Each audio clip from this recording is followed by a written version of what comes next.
Welcome, everyone. This is your friend, the DN What If, here with another exciting fanfiction. Today, we're diving into the story of What If Deku was in Class 1B instead of Class 1A? If you enjoy this video, don't forget to hit that like button and subscribe for more fanfiction content just like this. Now, let's get started with the fanfic. Disclaimer: I don't own My Hero Academia. All rights for it belong to Kohei Horikoshi. The first day. In a dark room, a huge man sat on a chair while scrolling through a file on his computer. He finally set his eyes on what he was looking for. A simple video. He started it and began to watch the video. In the video, it showed a bunch of superpowered teens smashing and destroying robots left and right. However, one of them stood out. He was a young man about average height and had black hair with green highlights on its tips. He also had freckles on each of his cheeks. On each one were 4 freckles arranged in a diamond pattern. He also had large green eyes that sparkled when the light shined on them. But what made him stand out from the others was that unlike them, he wasn't able to destroy the robots. From the beginning to the near end, he was constantly trying to score a robot kill, but he wasn't succeeding either from other people saving him from a robot or him not finding one at all. Then the time came for the end when a giant robot was released. Everyone in the arena ran away avoiding the giant behemoth, and so did the freckled boy at first. But he suddenly stopped and looked in fear, not due to the robot, but to something else. Near the robot on the ground, a girl with small blush marks on her face and brown hair was pinned to the ground under some rumble, with the robot nearing in at such a rate that she was about to be crushed under it. The boy then turned his heels and began to run towards the giant, causing others to yell at him to stay back. He then crouched on the ground and jumped. But what happened next surprised everyone. The seemingly powerless boy jumped high in the air and then went straight to the robot as he pegged back his fist. Once he was in front of the giant machine, he yelled at the top of his lungs, "Smash!" His fist then made contact with the head of the machine, causing it to cave in and the robot to be destroyed. But what the boy did came at a price. Both of his legs and arms were annihilated beyond recognition as he began to fall to the ground. The boy began to panic, trying to find a way to land safely, but something then slapped him in the face. It was the girl from before who he saved coming to his aid. The boy then began to float above the ground harmlessly. The girl then pressed her fingers against each other, and the boy then dropped to the ground as he breathed out what was thought to be a thank you for the girl who was vomiting. The video was then stopped as the man watching it reclined back in his chair, reviewing the events that led to his current condition.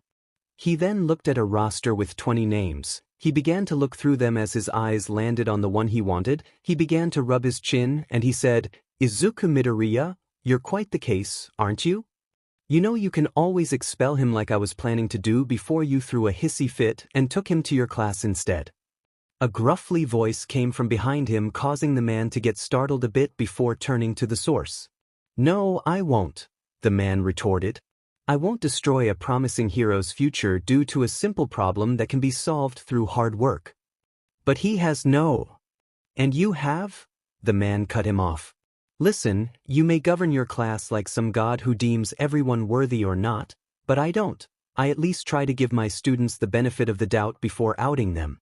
"You're acting irrationally," the man said. "We aren't here to be nice. We are here to make students into heroes." The boy clearly doesn't have control over his quirk. "I've told you to put him in general studies, and if he makes a good impression at the sports festival, I may take him in. They are better people out there." "Tisk," the man replied. "You are only saying this due to that purple-haired boy you saw and wanted to put in your class, even though he had no points whatsoever, unlike Midoriya." He stopped and then added, "And isn't our job as teachers to help students who don't understand how to use their quirks to use them? But that will take time and will be a waste of resources." He also chose not to dignify the accusation that was thrown at him.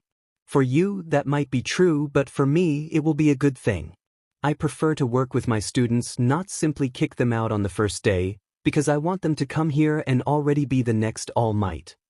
"Now, you're speaking irrationally. The boy will hinder your class and hurt himself during the process. You may think I'm acting cruel, but I truly have the best interest for him." "Hard to believe that." "Act as you like, but you'll eventually reach a point where you'll have to expel him, just as I was planning to do." We'll see about that. The gruffly voiced man then turned around walking outside the room, but paused a little as he said, "You know what you are doing is truly cruel, letting him dream only for his dream to be crushed midway when the bitter reality strikes him." As he finished his last words of wisdom, he left the room and the other man to his thoughts who simply said, "Izuku Midoriya, you better not disappoint me. I took a huge gamble on you." The next day, the boy from the video stood in front of a huge gate with a smile on his face. He was now going to UA, the top school for heroes. In his world, 100 years back in China, a boy was born with the ability to glow, and then other children began to be born with, out of this world, abilities. Those abilities were eventually called quirks. They could vary from simple physical mutations to the ability to control nature itself. And as time progressed, quirks became more and more abundant, but something else began to die. The quirkless are normal people with no ability whatsoever, and one of them was Izuku, who for the first 15 years of his life was quirkless, is technically now considered a late bloomer.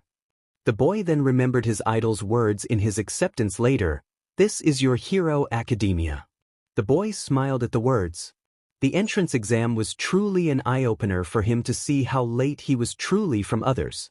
He wasn't able to score a signal kill in the exam, however, due to his heroic action of saving the brown-haired girl. He was given rescue points which was enough to succeed. The boy then walked through the gate as he remembered how he got his quirk to begin with. He met All Might, running to save his friend from the sludge villain after Izuku himself was almost killed by him, All Might saving them for the villain, All Might declaring him as his successor. The harsh training he went through to gain All Might's quirk, one for all. And finally the entrance exam. In those last 10 months, his life was truly something out of a good anime, but he shook his head as he walked forward and thought how his life had changed, and then he tripped. He looked with a dumbfounded expression as the ground came closer to his face. He internally asked himself, "Is this going to happen every time I come here?" He closed his eyes waiting for the inevitable pain to come to him, but it never did as he felt himself being held. He then asked himself, "Is this going to Oh wait, this didn't happen last time." "Well, it did, but I wasn't held. Maybe it's the nice girl." He looked back to see a floating hand in the air that waved at him as it began to float back to its source. He followed it and then saw a girl which caused him to flush instantly. The girl then walked toward him and said, "Watch out, dude. You know falling on the first day is bad luck, you know." The girl in front of him was his age. She had long curly hair with a very dark green color. In addition to that, she had dusk green eyes that resembled oddly a reptilian look with a set of sharp-looking teeth to add to the mix. The boy looked at her blankly, before realizing he was being talked to and by a very cute girl too, so he said, "Why thanks for the save." He internally cursed his med stuttering habit. The girl looked at him and giggled, "You're funny one." She stopped and then added, "Well, what are we waiting for? Let's go to our classes." The two then began to walk, and the girl then stopped saying, "Where's my manners? My name is Setsuna Tokage." Izuku blushed heavily as he had never spoken to a girl, but then it hit him as he spoke to the nice girl who saved him from tripping on the entrance exam. He began to remember as she spoke to him, and he remained still as a rock, not even saying a word. The reality then hit him he had never actually spoken to a girl. He then looked at Setsuna and mustered enough courage to say, "I am Izuku Izuku Midoriya." She looked at him and said, "Not you used to talking to people, are you, big guy?" Izuku blushed heavily as he covered his face with his hands and said, "Is it that obvious?" Setsuna giggled again and told him, as clear as daylight. She noticed Izuku slightly deflating before saying, Now, no need to feel bad. Not everyone is a social butterfly." She then changed the subject quickly, "In what class are you?" "I'm in class 1B. Izuku lightened up as he said happily, "Really, I'm in class 1B too. Are going to be a hero?" Setsuna then laughed as she said, "Obviously Mop Top, why do you think I'm in class 1B? To tap dance." The boy flushed heavily as he noticed his question was really stupid, but tried to talk to her nonetheless. "So how much did you score on your entrance exam?" But then processed what she said to him and said, "Mop Tops." "Yeah, Mop Top, look at how messy your hair is." Consider it as a nickname. We're friends now, aren't we? And friends give each other nicknames. Setsuna informed him as it's an obvious thing. Izuku stared at her, not believing what he was hearing. He had a friend. He was about to cry from happiness if it wasn't for him not wanting to scare the girl, and possibly his first friend ever, away. And regarding your first question, I didn't take the entrance exam. She said, confusing him. I entered through recommendations. The boy then smiled and said, That's wonderful, Tokage. It must mean that you have very good grades or an are really great Quirk to enter through our recommendations. I congratulate for such an achievement. The girl smiled at him. Even though she wouldn't admit it, she was afraid that some of the students might look down on her due to how she entered the hero course, saying she cheated or took the easy route around. Thanks, Mop Top. The boy's sweat dropped at the nickname, but he can live with it. He had been called worse through his quirkless years. As the two continued to walk toward their class while talking to each other, or rather Tokage talking while Midoriya stuttered all the while. They eventually looked at time and it was getting closer to the beginning of the class. This caused Setsuna to huff, saying, Man, what the heck is this place? A maze. We've been walking around forever and haven't gotten any closer to our classroom. Izuku nodded his head, noticing that they were lost through the corridors of UA. He then had an idea when and said, Well, maybe we can use the map of UA in the school guide that we got along with our uniforms. The girl smiled at him and said, Well, what are you waiting for, Mop Top? Cough up that map. She then detached her hands, catching Izuku by surprise, who thought that this might have a relation to her quirk, and went searching all over his body, causing the poor boy to go nuclear red. He looked at the girl, who was smiling mischievously at him, and asked her, Tokage, what are D doing to me? Setsuna smiled and giggled. I have no idea, what are you saying there, Mop Top? I'm searching for the map. The boy swallowed heavily as he informed her, I'm sure to the map I isn't on my stomach. The girl looked at him with a naughty gleam in her eyes as she said, I know, but don't worry. The boy then began to have steam go out of his ears due to the girl's remark, but stopped when he felt her hands leave his body and move to his backpack, and got the school guide. She then said, Sorry there, I went a bit overboard. She then opened the school guide and cheered, Onwards, as she walked in front of him. The boy took a moment to calm himself down as he said, No problem. The girl looked back at him and said, But ding, you sure are ripped under those clothes. This remark was enough for him to almost faint, but he powered through. They both walked in silence, but Izuku decided to break the ice, so he started the conversation. So how was your trip here? My mom sure cried a lot. Seriously, that's the best I can do. Now she'll think I'm weird and won't talk to me anymore. Setsuna then laughed. You have no idea what my parents did. My mom threw me a party while crying. My dad threw a hissy fit, saying that he would kill anyone who dared to touch his little angel. So be ready when you become my boyfriend. The boy flushed heavily as he said, W's. The girl giggled. Calm down, I'm joking, she said before adding, or am I? This caused the boy to blush again, but if he had to tell the truth, he was honestly happy with this. He could that Tokage didn't mean any harm to him, but was only teasing. It was what friends did with each other, right? He was cut out of his thoughts when Setsuna said, We're here. The boy looked and saw a large door with 1B on it. He mentally began to pray that neither Kakin nor the scary boy from the entrance exam was here, but he also hoped the nice girl from the entrance exam was there. He still had to thank her for offering to sacrifice her points for him to help him pass. He was then nudged by Setsuna, who told him, Well, what are waiting for? Let's go inside. Setsuna went through first, and she seemed to be looking for someone, as Izuku mentally prepared himself as he said, Calm down, Izuku. This is a new school. Kakin can't hurt you here.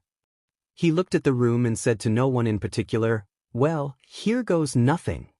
He then walked inside the classroom and looked around, but he didn't notice anyone familiar. He felt kinda bummed out. He then shook his head. This is a good thing. If no one noticed him, then he could make friends. He only hoped no from the entrance exam was with him due to his less than stellar performance. Suddenly a voice cut there his thoughts as someone greeted him. Hello, I'm Itsuka Kendo. Nice to meet you. The voice belonged to an orange-haired girl who had her hair tied in a side ponytail. She also had teal-green eyes. She seemed to have a good physique on her due to constant workouts. Izuku was startled a little, but managed to say, "And nice to meet you too, I'm Izuku Midoriya." The girl then said while sheepishly smiling and rubbed the back of her head, "Sorry if startled you there." He then told her, "And no problem." He then walked away as his eyes caught a familiar sight, a brown bob-cut hairstyle. He mentally screamed, "It's the NC girl." He made a beeline towards her. Once he was in front of her, he began introducing himself, Hello, there, I'm Izuku." He then noticed that the girl wasn't the one he knew, but it was someone who looked extremely familiar to her.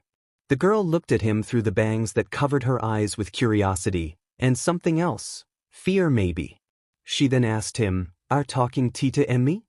Seeing the damage was already done, Izuku tried to salvage what could be saved. "Oh, of course." He told her, hoping to trick her and not hurt her feelings. The girl was not convinced as she sighed disappointedly. She truly hoped the boy was actually talking to her, but it was clear he wasn't, and he was trying to spear her feelings, so she said, "There's no to spear my feelings. UT thought IW was someone else." Izuku slumped on a desk near a window close to the girl as he said in shame, "Why yeah, IT thought you were someone from my entrance exam." He looked at the girl who lowered in sadness, but he then added, "But that doesn't mean IW wouldn't like to know you. I'll start. My name is Izuku Midoriya." The girl then looked at him with a smile on her face. "My name is Kinoko Komori." Izuku laughed a little and said, "You aren't a social person, are you, Komori?" "It's kinda like me." Kinoko sighed as she told him, "It's because everyone thinks my Quirk is really disgusting." "What is it?" Kinoko looked at him with fear and worry. She was sure he would know eventually, but she was afraid that she would scare him away. She looked at him and swallowed heavily as she opened her mouth and said something in a quiet voice. I sorry Kekamori, can you repeat that? I didn't hear you well?" She then said the same thing a little bit higher, but still not loud enough to be heard very well, but he made out that a part of it was room. "See, can please you say it again?" She sighed as she said in a normal voice, "My quirk is known as mushroom." The girl looked at the boy expecting to see a disgusted face. That was how it was her entire life. People judged her due to her quirk, not even trying to know her first. She was an outcast and barely had any friends at school.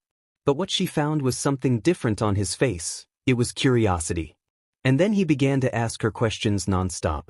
"That's a really cool quirk. Can you do it whenever you want? Is there a limit to the amount of mushrooms you make? Can you alter the property of the mushrooms? Can you control their size?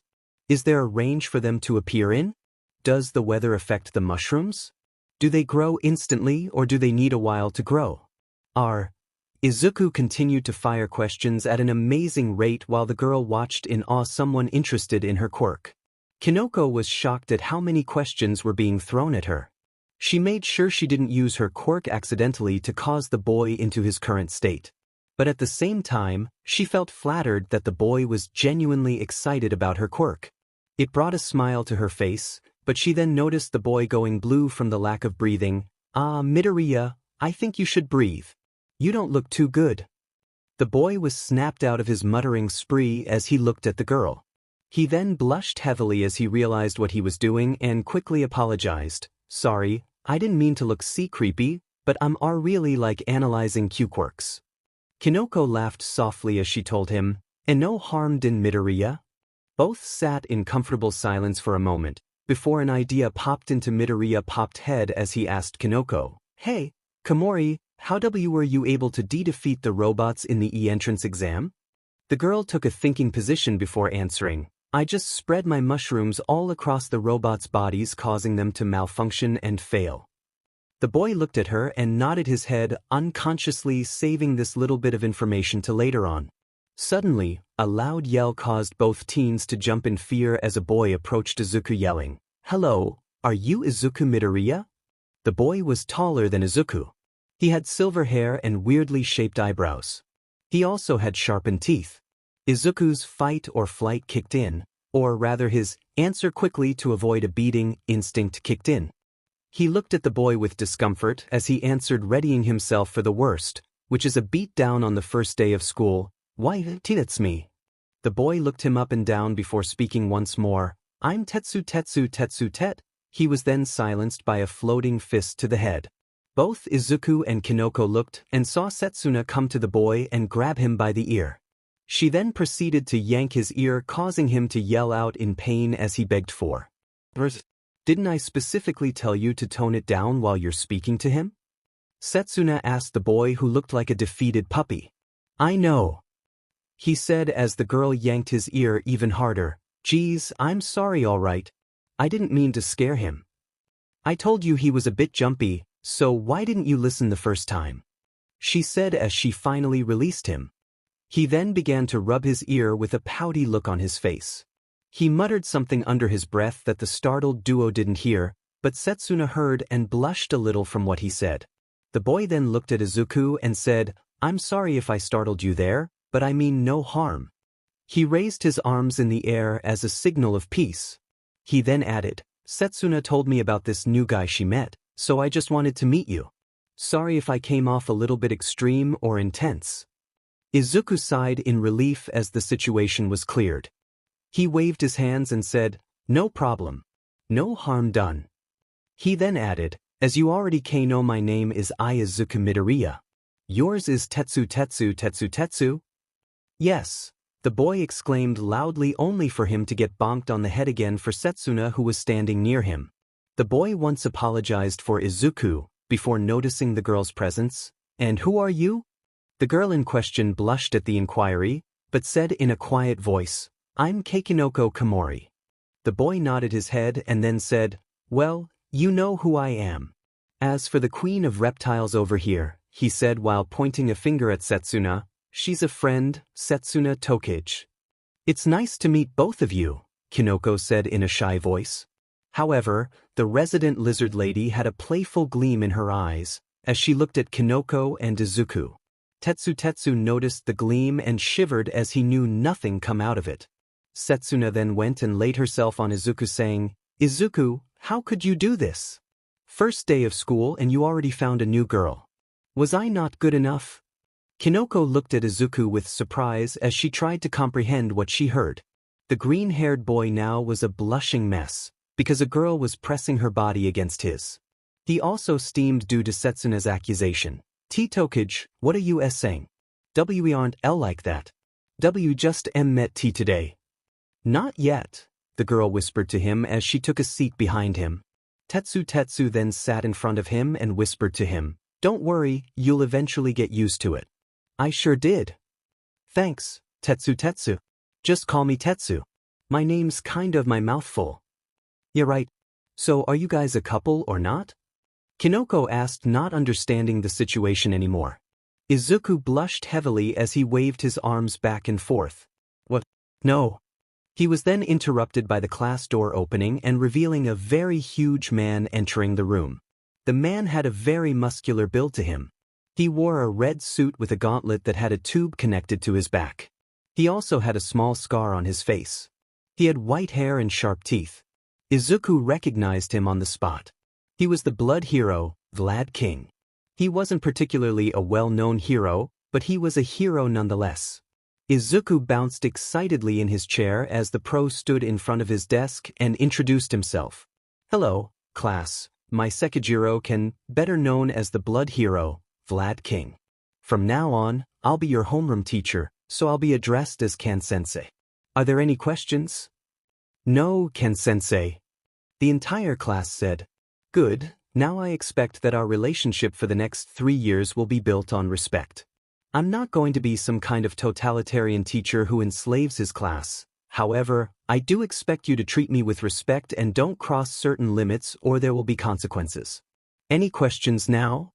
When the class didn't answer, he shouted. I said, is there any questions? No, Ken-sensei.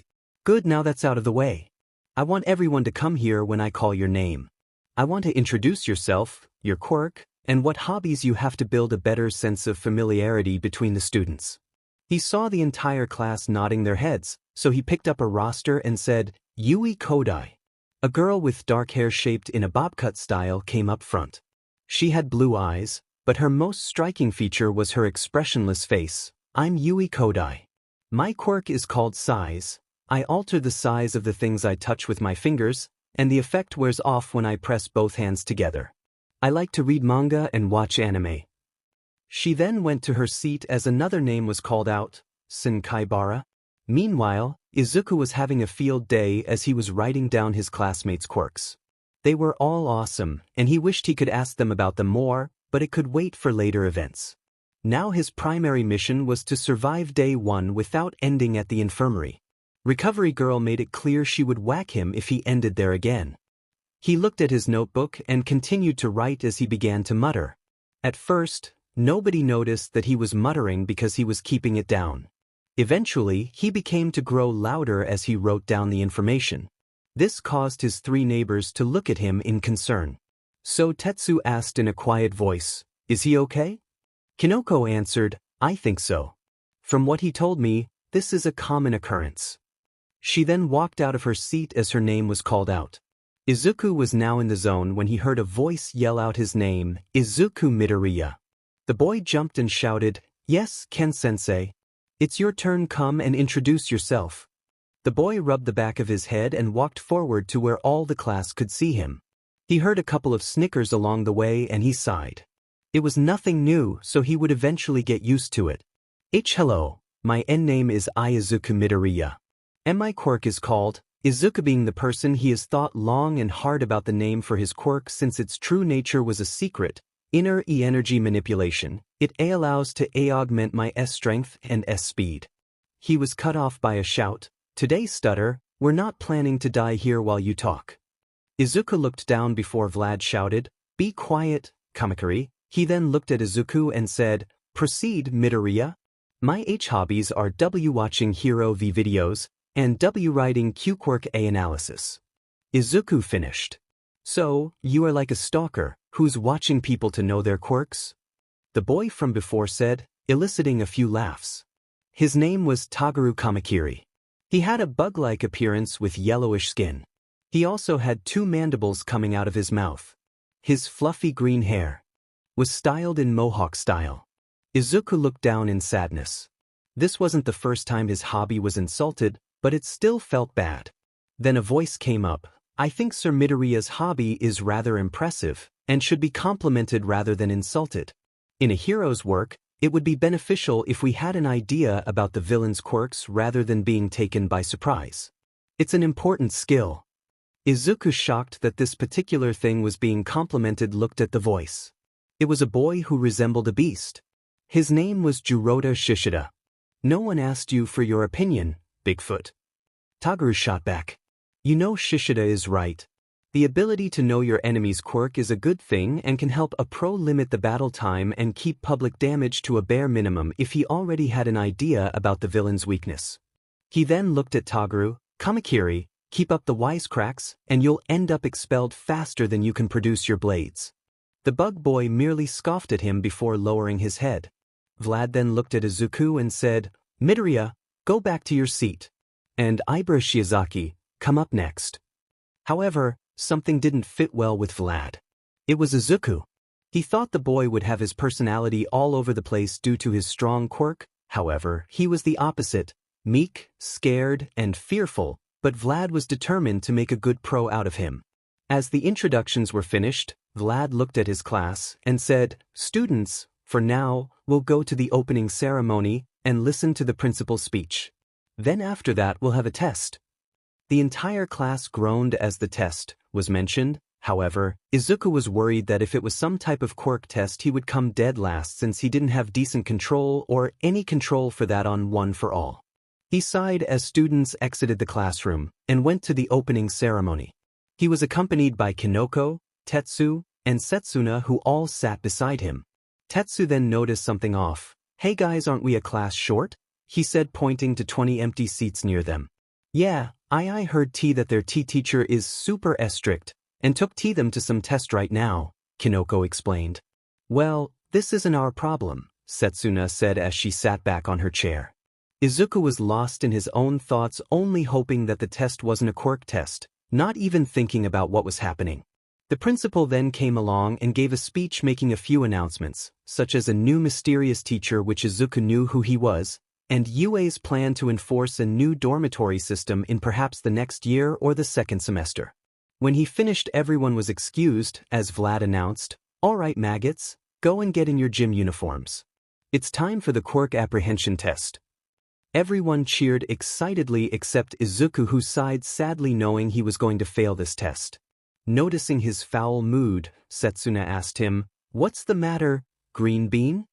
"It's just," the boy sighed before answering, "I can't control my quirk, and I don't feel like looking like a fool more than I already am." "You know this school is to help us control our quirks, right?" the girl told him in an all-knowing way.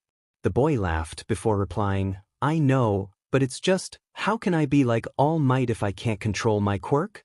That's the thing, you aren't All Might. Geez, Green Bean, you're on your first day, and you already want to be number one, ego much." The poor boy quickly shook his hands trying to defend himself. "No, that's not what I—" The girl snickered at him. "I know, Green Bean, and just relax. My point is, just don't try to reach the impossible on the first day. We're here to make mistakes, so we don't do them out on the field, so just take it easy." She then lifted her fist and said, "Fist bump." The boy's face flushed as fist bumped her, and then went to change his clothes. In the locker room, everyone was changing when Tetsu yelled, startling Izuku, "Dude, where did you get all these scars? That's so manly." Izuku, who was used to working shirtless with no one seeing him, was afraid, so he quickly answered, "Training." He didn't want them to know about his past, and that he was a quirk practice dummy, especially for Kaken. "Sir Midoriya, I must admit going to such lengths to strengthen your quirk and gain these scars must have been painful. The Beast Boy said while raising his hand, "commend you for such an achievement. We never got to be introduced properly. My name is Juroda Shishida, a pleasure to meet you." Izuku grasped the Beast Boy's hand and shook it, saying, "Pleasure's all mine, Izuku Midoriya." After that, everyone went back to putting on their clothes, but when they were about to leave, they heard someone shouting. That voice was enough to make Izuku quiver like a leaf. "That test was so easy. I completely aced it." The voice belonged to a boy with ash-blonde hair. His name is Katsuki Bakugo, or as Izuku calls him, Kaken. Another boy with red hair, "Yeah, you totally killed that ball throw test. And so did Minoma." "Shut up, shitty hair. Don't compare me to that copycat freak," Bakugo shouted while his hands sparkled from his quirk. Explosion. Tetsu frowned and said, "So unmanly." He suddenly felt someone hid behind him. He looked and saw Izuku hiding. Concerned, he asked the boy, "Midoriya, is there something wrong?" The boy whimpered a response, "No, let's just leave." The bigger boy didn't know what happened, but he could tell that the newcomer was the cause of it, so he nodded his head and headed out with Izuku. On the field outside, everyone saw Vlad with a small digital timer and a small sheet. He looked at them and began to explain what was going to happen. "Listen up, maggots, now, you're all going to participate in 8 different events. This is only a test to gauge your control over your quirks, so don't feel bad if you feel behind. Any questions?" "No, sense." "Good. First, the 50-meter dash," he announced. "First up, Tsunatori and Yanagi." The two mentioned girls went to the start line. Back with Izuku, he was stuck with his thoughts as to how to use his quirk. "How can I use one for all without hurting myself? I mean, can only go 100% or 0. And every time I go 100% like All Might, I break my body, so how?" Suddenly a thought hit him as Vlad called out the next two. "Why am I trying to use 100% of my power? I was built in a hurry, unlike All Might, who trained for years to master the quirk. It's like Tokage said I'm not All Might." He then heard Vlad say, "Rin and Shota, come up and get ready." Izuku was then deep in thought again. He found a solution to the first problem, which was not breaking his bones with too much power, but how he would use it. He can't just put all the pressure on one part, even at a low percentage, 1 for all might damage. He then remembered something Kinoko told him when they first talked. "I just spread my mushrooms all across the robots' bodies, causing them to malfunction and fail." This was the last piece of the puzzle. How stupid of me, it's like the egg in the microwave. Instead of focusing on the egg alone, I also focus on the microwave too. He was called out of his thoughts when Vlad King called him, Midoriya and Kendo up next. The boy walked to the starting line with a thought face, deciding to try his new theory out. When he reached it, Kendo said, "No hard feelings, Midoriya, but I'm going to beat you." Both students got ready, but Vlad watched Midoriya. He wanted to see what he would do. Will he break and fail like he did in the entrance exam, or will he have at least some decent control over his quirk? As both students took a running position, something began to happen with Midoriya. Midoriya took a deep breath and allowed his quirk to course through his body. His body at first glowed with red veins, grabbing everyone's attention. It then disappeared and was replaced by green lighting that surrounded his entire body, but Midoriya held a pained expression. Vlad wanted to stop him, but then noticed that along with the pain was concentration, as if he was focusing on something. Izuku during that time was focusing on lowering the power percentage. When he activated that new form, his whole body rattled, so he quickly began decreasing the power till it reached about 4%. He sighed as his body now felt comfortable with the power. Seeing that both of his students were now ready, and not going to break themselves, Vlad yelled, "Ready, set." The two then readied themselves to run, go. In a blare, a green streak of lighting ran the 50 meters, surprising everyone. The machine recording the results then announced, 4.52 seconds. 5.12 seconds. Kendo looked at Izuku and said, "Demon Midoriya, who knew for such a shy guy you had such speed?" Izuku laughed awkwardly before saying, "Why, you were good too." Vlad then came up to them and said, "Move it, you two. We still have things to do." The two apologized and quickly went to the rest of the class.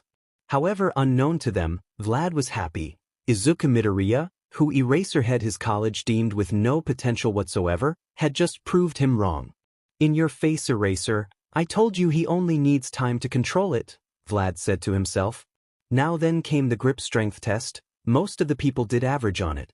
Except for Shishida, who went beast mode, lifting about 500 kilos, and Kendo, who enlarged her fist to try and crunch the machine, only for her to get 220 kilos. Finally, it was Izuku's turn. He swallowed heavily since he wanted at least a decent score with this one, since his quirk is strength augmentation in the first place. He felt it would be kinda lame if didn't at least get in the hundreds. So he then activated his quirk, coursing it through his body as he grabbed the lever and pulled on it with all his strength at 4%. It finally beeped, giving him a score of 105 kilos. Sure, it wasn't the best, but still better than nothing. He still felt tired due to the use of his quirk, and his body was crying out for him to stop. Next was the long jump. The horse girl, or pony Tsunatori, used her horns to fly across the pit, while Setsuna disassembled her body and floated through it with ease. Izuku was truly astounded with his classmates' quirks. His only regret was that he didn't have his notebook to record them while in action. Finally, it was Izuku's turn. He activated his quirk and jumped, only for him to land a couple of centimeters away from the end of the sand pit. He walked out of it with a sad look on his face. His friends noticed this and went to him, "Come on, don't feel bad. You did great out there. You were so manly." Tetsu was the first to speak. "Yeah, dude, chill out. Like I told you, everyone is destined to fail once in a while." Setsuna said, with Kinoko nodding her head shyly. Izuku felt a little better and said, "Thanks, guys. You can thank me by taking me out on a date," Setsuna said, causing the boy to go nuclear red. They were cut out of the moment by Vlad saying it's time for the repeated side steps. Everyone did fairly in it, except Izuku, whose legs were killing him for the use of his quirk. It was actually Kinoko who shined this time, as she used her quirk to create bouncy mushrooms to give her perfect score. Then the time came for push-ups and pull-ups, to which Izuku was in the top 3, not even needing to activate his quirk. All Might's training really put through the ringer, so this wasn't too much. And now came the ball throw. Izuku watched as Kendo enlarged her fist to throw the ball to a good 500 meters. Shizuki used her hair to tie around the ball to fling it far away, while Setsuna simply detached hers and floated till it wasn't in sight anymore. Then his turn came. He walked up to the circle, activated his quirk, and was about to throw the ball when he felt someone hold his hand. He looked up to see his teacher stopping him. The man looked him in the eye and said, "Midoriya, In this one I want you to go all out. But sir? He was cut off by Vlad, who said, I know you break your bones when you all out, but that isn't an excuse. Tell me, what would you do if you had a villain who needs you to go all out? Will punch him and then break and need to be rescued yourself? What? Of course not. Well, that's what I see currently. Listen, Midoriya, I'm not saying this to discourage you or anything, but sometimes in real-life cases you have to go all out. He then patted the boy's back and said, prove me wrong. Prove to me that you can go all out and still be able to fight. Back at the sides, the students were wondering what was happening with Midoriya and their teacher. So what's going on? Pony asked in broken Japanese since she was an exchange student.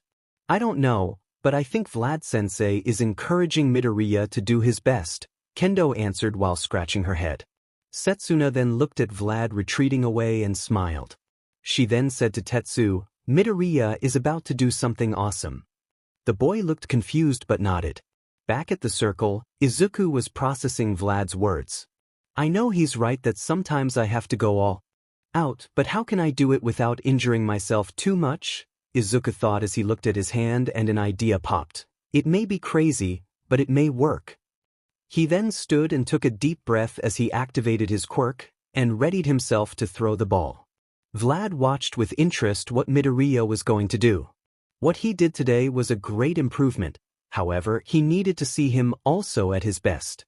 This hole was a test to see his creativity in a desperate situation. It's here you either break or stand.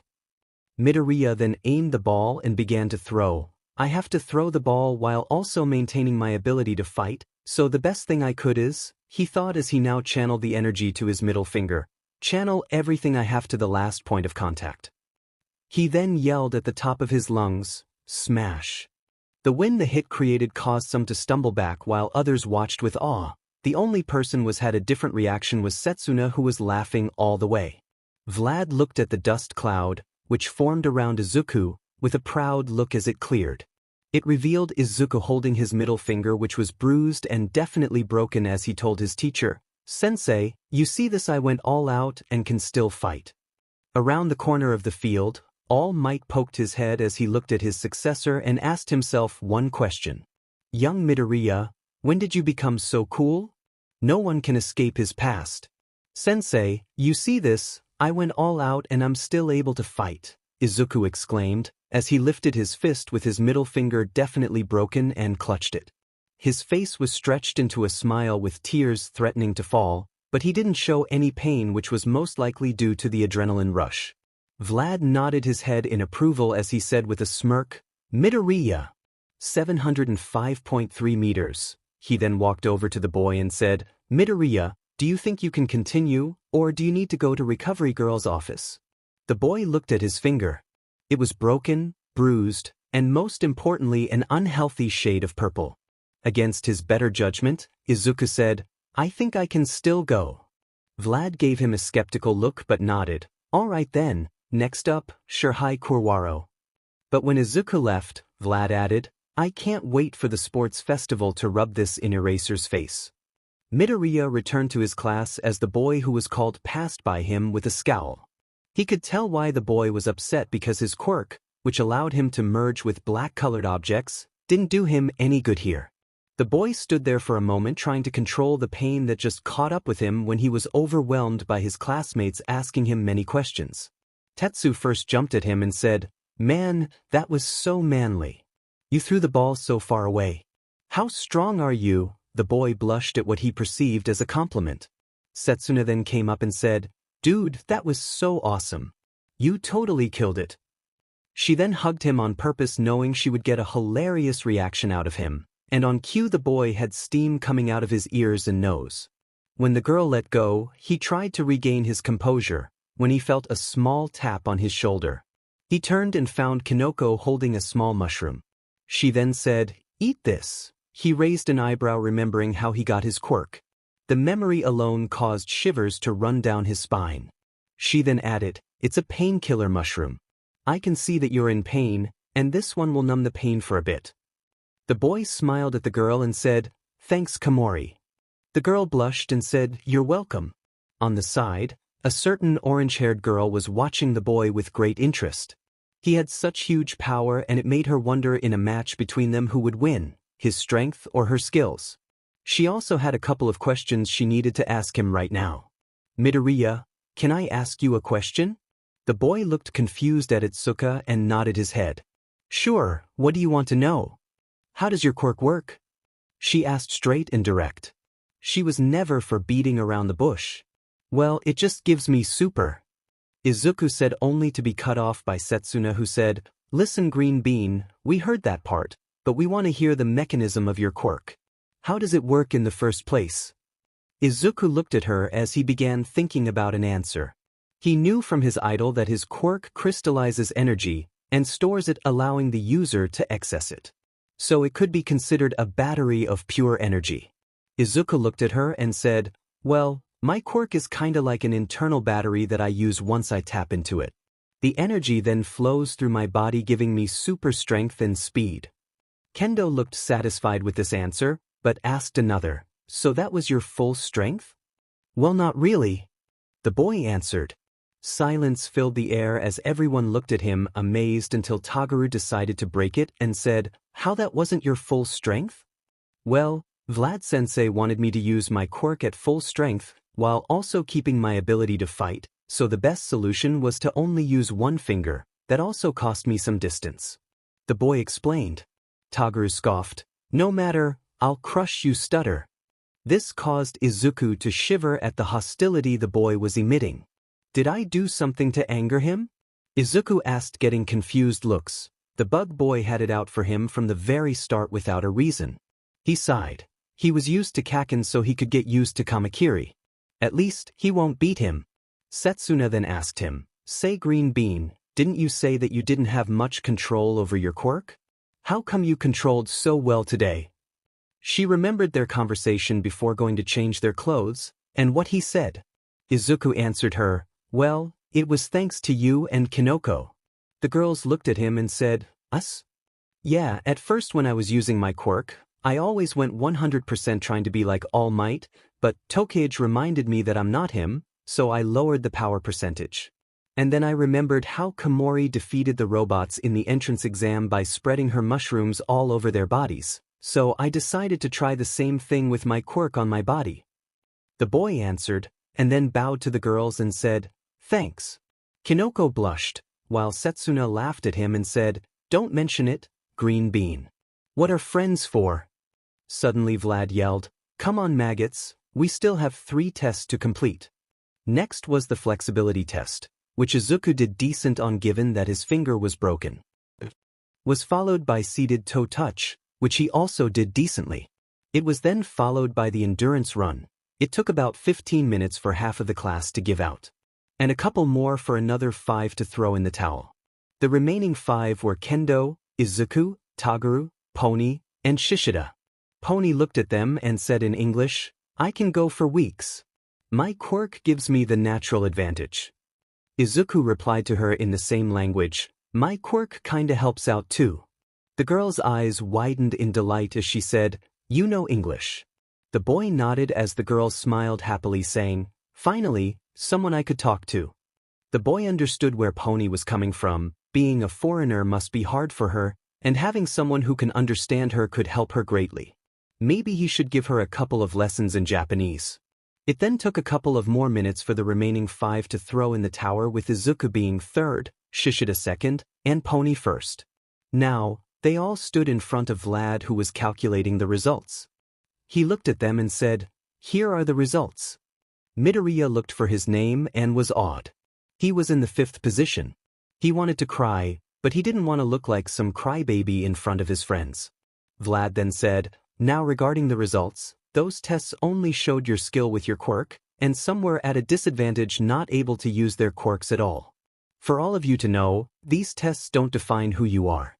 I saw that you all tried your best. Some of you used your quirks creatively, others made up for their inability to use their quirk by pushing their bodies to their limits, and some put up a good show. Now for those on the top, don't get too comfortable with yourselves, always work hard. Those in the bottom, don't feel bad, we'll work from the bottom up. He noticed that there was no other reason to keep them, so he said, All right, go to class and get your syllabus.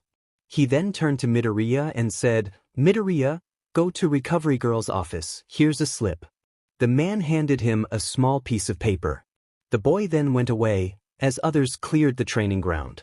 Back in the classroom, everyone began packing their bags, and groups formed with each other except a certain bug boy who just sulked alone in the corner of the classroom. Setsuna sat with Tetsu, Itsuka, and Kinoko as they waited for Izuku. She looked at her watch and sighed, what is taking the green bean so much? It's only a finger? It looked really bad though, Kinoko interjected. She remembered how bruised his finger was, and it scared her to no end. She could only imagine what kind of pain her friend must have felt. But she couldn't say she wasn't happy, since according to him, now he had decent control over his quirk so he wouldn't get hurt anymore unless he decided to go all out, which she really hoped he didn't. Kendo then stated, but still to have your bones broken, that's some serious backlash for a quirk. She heard that some quirks cause tiredness, headaches, stomachaches, or some other problem. Heck, she even heard that some quirks cause the user to faint from overdoing it, but to have your bones broken was some really nasty stuff, but she can only imagine what his power will be if he had full control. Only time will tell, she thought. Tetsu was about to add something when a boy with black hair and a headband said something, oh, you haven't seen what kind of damage his quirk can do yet. This was a small display. Tetsu then looked at the boy and said, what do you mean a ways? The boy looked at him and said, I mean he got off lucky this time. I was in the same arena with him, and I have to say that he left one heck of an impression. He said, remembering how Izuku easily leveled the zero-pointer into the ground. A voice spoke up, can we stop talking about the lame but stutter like he's freaking All Might? Tagaru said, clearly annoyed with the subject the class was talking about. Setsuna, who had enough of his attitude, walked up to him saying, hey dude, what's your deal with Midoriya? The moment he spoke, you began picking on him. She was truly angry that the bug boy showed such hostility towards her friend. She never liked bullies, and she wasn't going to let one get his way. If she didn't know any better, she would say that Tagaru was here just to fight, not become a hero. The boy pushed her aside and said, keep your opinion to yourself, lizard wretch. You don't see me snooping around your personal business. He then walked away from her toward the door. Setsuna couldn't believe what she heard. Did he just call her a wretch? It just got personal. She looked at him and said, come back here. She lunged forward only to be intercepted by Tetsu, who held her back, saying what Tagaru did wasn't manly. Wanna come at me, wretch? Tagaru said as he brandished two blades from his wrists. Juroda then stepped forward and said, now please let's calm ourselves down. We're going to be classmates for the next 3 years, so can we at least be civil in our conversations? He finished trying to de-escalate the situation that went from 0 to 100 in a mere moment. He looked to Setsuna, who seemed to have calmed down, for Tetsu to let go of her. He then said, now, can we talk with each other calmly? The bug boy scoffed and left the room as he told them, I have better things to do with my life than talking about some lame but stutter. Setsuna, although calm now, was boiling with anger. She didn't know what this guy's case was. He began to pick on Midoriya the moment he walked to present himself. It seemed that the bug boy took a personal annoyance with Izuku's mere presence. This caused her to frown before letting out a sigh as she felt her anger slowly disappear. Tetsu was sharing a similar feeling as he looked at the bug boy's retreating form. He didn't know what his problem was, but he knew he couldn't let him harm his friend just cause he felt like it. Well, that went as horribly as possible. Cozy-eyed Tsuburaba said. He was a boy with brown hair. Setsuna then said, okay, aside from the unnecessary comment, and now that the pain in the butt is gone, she said through gritted teeth, let's get back to business. She said, cheerfully, eliciting a few sweat drops at how her mood flipped from planning Tagaru's murder to chatting happily. She then looked at Aways and ordered him, tell me everything you know about the green bean. The boy scratched his head. Well, as I said before, I was with him in the entrance exam, but I don't think he remembers me, not that I think. He wants to. Honestly, he was very plain, and he didn't do much.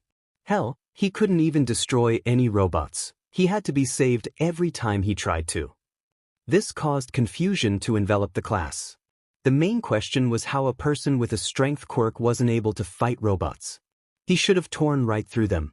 But Midoriya has a strong quirk, so how wasn't he able to destroy the robots? Sen Kaibara asked the question on everyone's mind. I don't know, Yosetsu said as he shrugged, I'm just saying it as it happened. For most of the test, he was trying to fight the robots quirkless, but seeing the backlash, I can't say I blame him. Though, he was able to level the zero-pointer. This information got wide eyes from all the students except those who entered through recommendations.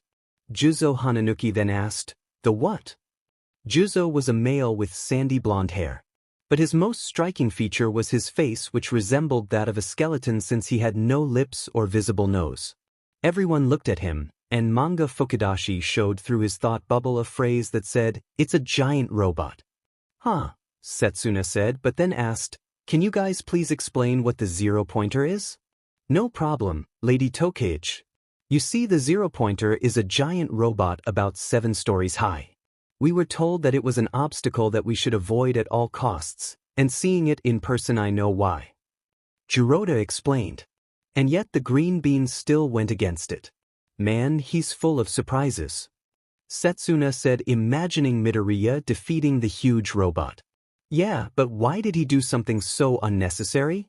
Kendo asked, trying to understand the reason why Izuku went after something that was virtually equal to zero. Well, you see, Yosetsu said while smiling sheepishly, when the zero-pointer was released, everyone ran for their lives, but a girl got stuck under the rumble. When he saw that no one was trying to save her, he ran and destroyed the robot, but he was cut off by Tetsu, who cried, dude, that's so manly. The boy then returned to his story. Aside from that, Midoriya broke his left arm and both his legs during his attempt and then began to fall to the ground. If it wasn't for the girl he saved having some type of gravity quirk, well, Recovery Girl might have found a red stain on the ground.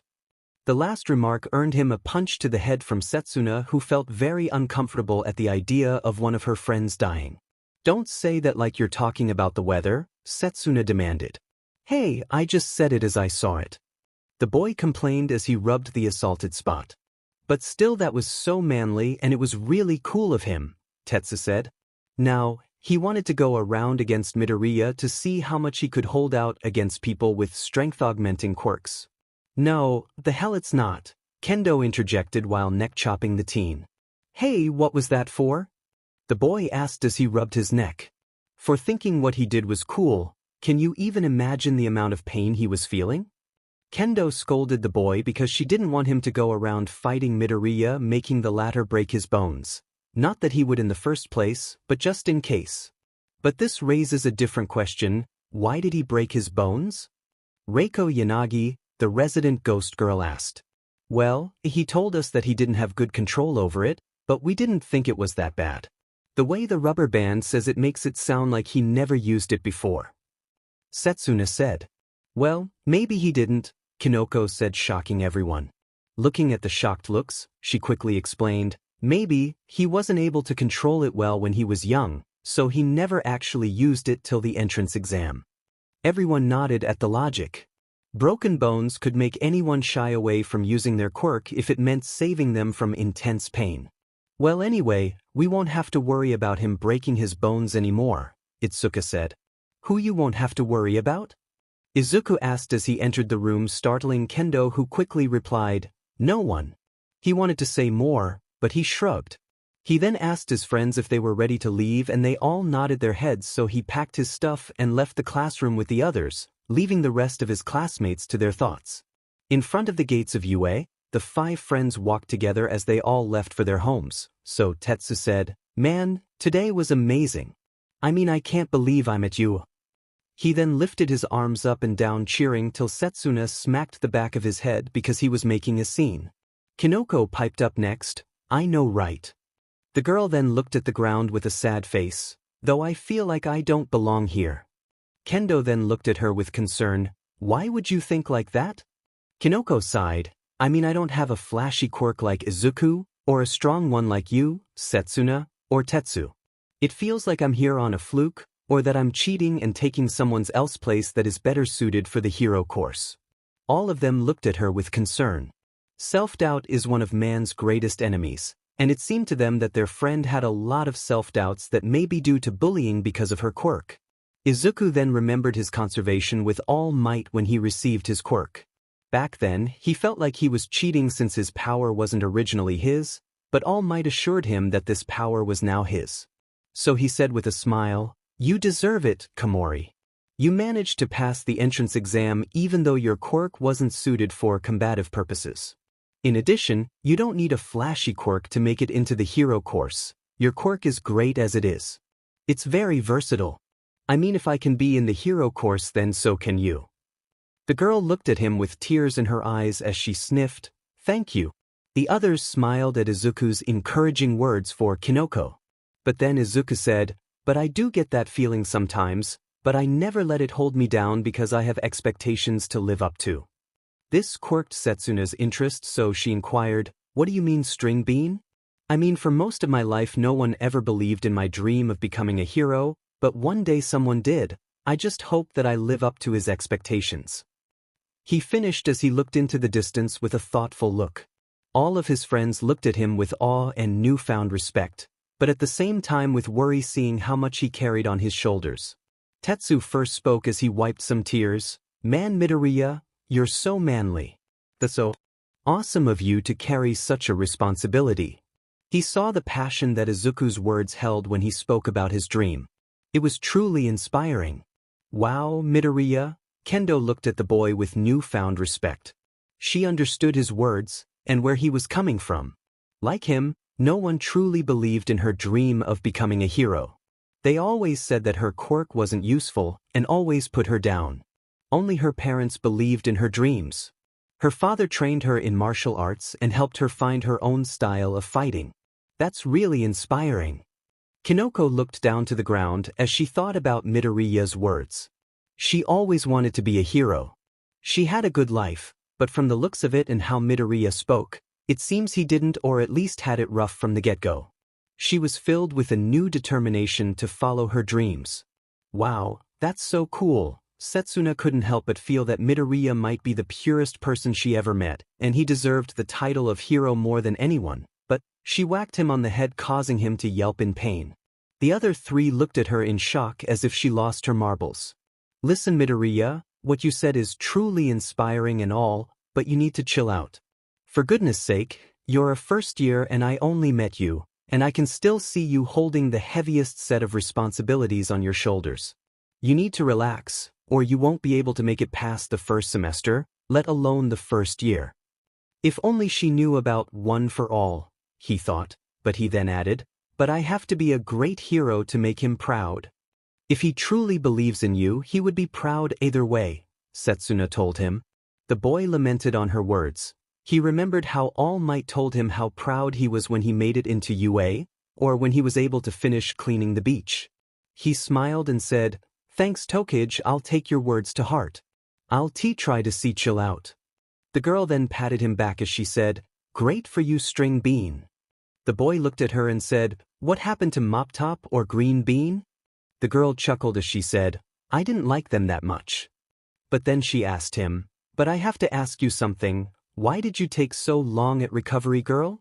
The boy shivered as he recalled his encounter with the old lady.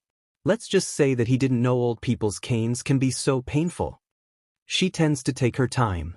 The boy answered quickly as he suppressed a shiver. "Okay," Setsuna said, not fully convinced. She then thought of something and said, "What will you call your new move?" "Huh?" the boy asked, confused. "I think she means that move you did when we raced on the 50-meter dash," Itsuka explained. The boy scratched his head as he confessed, "I don't think I have one." "Then let's find one for it." Tetsu screamed in excitement, making both Izuku and Kinoko feel startled and jump back. A quick smack to the head and an apology followed that. Let me think of something," Izuku said as he rubbed the back of his head. "Well, you seem to be covered in energy," Kinoko interjected. "How about I name it Full Cowling?" Izuku asked. His friends thought about it and nodded their heads. "Thanks, guys," the boy said. Setsuna then put her face in his, causing him to go red as she whispered, "You can thank me with a kiss." The boy turned even redder than before as the girl laughed. Izuku laughed. Once he composed himself, along with the others as they left the school. Unknown to Izuku, a pair of crimson eyes were burning holes into his head. Katsuki Bakugo was no happy camper. He came to this school to show them who's the new top dog around here. But to his surprise, he was shown up by not only one, not only two but by 3 FING people. He was shown up by the ponytailed wretch, the icy hot BSRD, and the copycat freak. But what annoyed him the most was what the copycat did. He used his quirk to pass the ball throw exam. He tried to attack the freak only for him to be captured by the teacher. The sleeping-looking BSRD told him if he ever tried that again, he would be expelled. He couldn't believe his ears. He, the Katsuki Bakugo, threatened with expulsion. He wanted to blow the teacher up, but he swallowed it. But still, something else was annoying him more than what the copycat freak did. He actually couldn't pinpoint it. It was like pain that he couldn't get rid of. It was like a thorn in his side that couldn't get out. This reminded him of the only thing that ever gave him this feeling, or rather the only person. He thought with anger, but he knew the nerd won't come here. He made it crystal clear that if he ever did, he would kill him.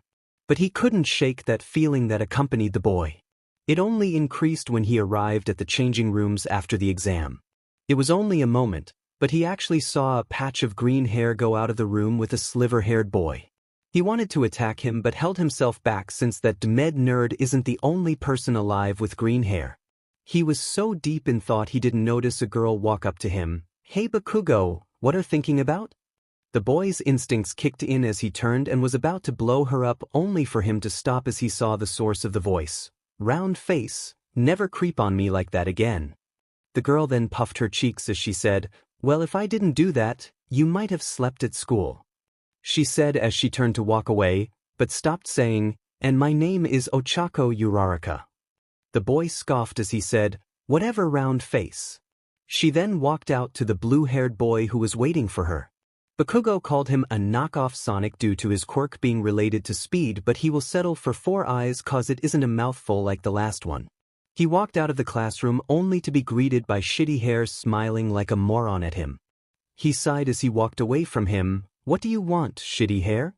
The boy looked offended as he said, "First, our hair is practically the same, and second, my name is Ijiro Kirishima." The boy then stopped a little. He then yelled, "I want to walk with you cause you're so manly." Bakugo rolled his eyes as he yelled at the boy, "Leave me the F alone." But the boy kept following as if he never heard him in the first place. Bakugo sighed as he face-bombed. Could this get any worse? He thought. It was as if the universe had answered his question. He saw something that made him blow with rage. It was so small, but he could make it clearly. It was a patch of green hair. It reminded him so much of Deku that he quickly made a beeline toward the group that the patch was walking with. The group made a turn around a corner before he could arrive. He turned around and they simply disappeared. He was so sad right now. Kirishima then caught up to him and asked him, "Hey, Baku bro, why did you go in such a hurry and then suddenly stop dead in your tracks?" Bakugo didn't hear him. The only thought he heard was that there is a chance the demon nerd didn't take his warning seriously and still came to UA. That quirkless freak actually thought he had the right to stand on the same pedestal as him. He knew that if the nerd wasn't in 1A, then he'd most likely be in 1B. He will get to the bottom of this tomorrow. He walked home as he growled, "Deh?" It was Midoriya's second day at UA, and he was excited to say the least. The first day went better than he honestly expected. He made new friends, gained at least some idea on how to control his quirk without breaking his bones, and most importantly he didn't get beat up. It may seem sad, but that was Izuku's normal routine before UA. He walked up to the gates and took a step forward, but he didn't fall. He chuckled a little as he thought that he would fall to the ground again. He was so distracted that he actually managed to bump into someone. Izuku looked at the person he bumped into and felt a shiver run down his spine. It was the scary boy from the entrance exam. He still remembered how the boy treated him, whether dismissing him at the briefing or accusing him that he was trying to sabotage the nice girl. The boy looked at him and his face held a scowl as he said, "Watch where you are going. Are you sure you belong in UA? Students of UA should have utmost vigilance so things like these don't happen. I truly recommend that you change schools since you don't hold the spirit of UA." The boy continued to talk about how UA students should behave like him, But Izuku made the mistake of cutting him off by saying, "I'm sorry, okay." The boy looked offended by being cut off and said, "It's rude to cut off people while they're speaking." The boy continued to lecture him as Izuku shrank on himself, sighing as he wondered how his day took such a bad turn all of a sudden. A voice then caught both boys' attention. "Hey, leave him alone. He said sorry, didn't he?" Izuku looked and sighed in relief as he saw Kendo approach him. The boy tried to talk to Kendo to reprimand her for something, but the girl didn't have it. She grabbed Izuku's arm and dragged him away, saying to the boy, "Since you're the model student of you, get to your class. You're almost late." The boy looked at his watch and ran quickly. "Well, he's something," Kendo said. She then looked at Izuku and asked, "What did you do to him anyway?" "I just bumped into him." The boy answered honestly. This made the girl confused. All this fuss just for bumping into him, either the guy was seriously stiff, or no, he was just stiff. "Well, anyway, let's go to class," she said. She then took a more excited tone as she asked Izuku, "Who do you think our teacher is? What do you think we will do today in our first heroics class?" The boy smiled sheepishly and said, "I have no idea." The girl pouted as she said, "You're no fun, Midoriya." A few moments later, they both reached their class just in time to hear Setsuna and Kinoko speaking. Man, what a freak. What he was doing here anyway? He was watching everyone entering the class with a look that can kill the gods. Kinoko then said, "His crimson eyes really scared me. It was like he can see in my soul." Izuku shivered at the description and could only think of one person. Kaken, he thought in fear. He hoped he could avoid the boy for a little longer or perhaps forever if possible, but it looked like the boy had already begun searching for him. He shivered at the idea of Bakugo giving a beatdown every day here. He didn't want his friends to find out about his past with Bakugo. He sure learned to accept it, but that doesn't mean he wanted others to know about it. It would make him look weak, not that he was strong before entering UA. The boy was startled out of his thoughts when a floating hand poked his stomach. The boy turned red as he asked the lizard girl, "What are D doing, Tokage?" The girl laughed and said, "You went into a muttering spree, so I stopped you." The boy blushed heavily. He then looked at Kinoko and greeted her. Then Tetsu burst into the room, and he shouted as he raised his arms in the air, "I scared him away." "What do you mean?" Kendo asked. "There was some freak that was standing in front of the door of our class saying he was looking for someone named Deku. He wouldn't go away nicely, so I sicked Tetsu on him," Setsuna said. Izuku shivered a little at the mention of the nickname Kaken gave him. Izuku then looked at Tetsu as if he was some sort of deity. Never in a million years did he think someone could defeat Kaken. But then Tetsu added, "I didn't do much, I only talked with one of his classmates who came and took him away." Kinoko then looked at Midoriya and asked him, "Are you all right, Izuku?" The boy looked at her and said, "What do you mean?" "I mean, once we mentioned that guy, you were shivering." The girl said, before Tetsu also gave his 2 cents, "Yeah, dude, do you know him?" He still remembered yesterday when Izuku shivered after he heard the boy's voice. Izuku felt his throat grow dry as his friends looked at him expecting answers. He prayed for every deity he knew of to help him. And as if the universe heard him, the door opened as Vlad walked in. Izuku sighed in relief, but Setsuna then whispered to him with a giggle, "This isn't over, Greenie." The boy gulped, as Vlad began explaining what was going to happen today. "Listen, maggots, today is your first heroic class. So you will all go to Gym Gamma, and wait for your teacher there." Yosetsu raised his hand, and Vlad said without looking at him, "No, you won't need your hero costumes." The boy then lowered his hand. Vlad then looked at his class and yelled, "Now, go and change." "Yes, sir," everyone yelled as they left the room. 10 minutes later, everyone was standing in the gym waiting for the new teacher to enter. Kinoko looked at her friends with excitement. "Who do you think the new teacher is?" "I don't know, maybe a pro from the top 20 heroes," Setsuna said with Tetsu, Kinoko, and Kendo nodding their heads. Izuku, on the other hand, was beaming with excitement. He knew who the new teacher was, and he couldn't wait to see him. He was excited to study under such a strong hero. The gym's doors opened and everyone looked with anticipation only for them to all scream at the same time, "Vlad-sensei, You're the new heroics teacher. Disappointment could be seen on the students' faces, especially Izuku's face. The teacher looked at his students' crestfallen faces and didn't know whether to laugh or feel offended. Finally, he settled for neither as he shouted, "Heads up, maggots. I'm not your heroic teacher. I only hijacked your first class. I need to see a couple of things before I set you to heroic training." "And what would be that, Vlad-sensei?" Setsuna asked the blood-themed hero. "I want to make a sort of physical examination. I want to see how much you can all push your bodies before they fail." Second, a combat session.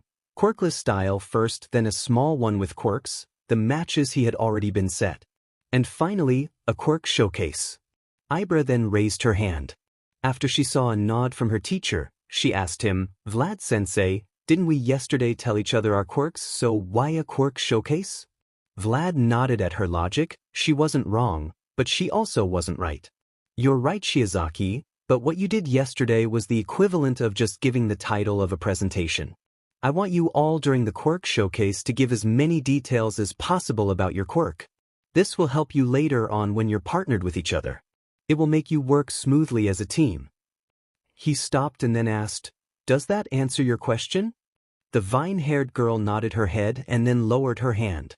But Vlad had another reason for the quirk showcase. Unknown to Izuku, Vlad heard his mumbling the day before when the students presented themselves and their quirks, and when the boy said he does quirk analysis, he came up with this thing to test the boy's abilities. It was killing two birds with one stone.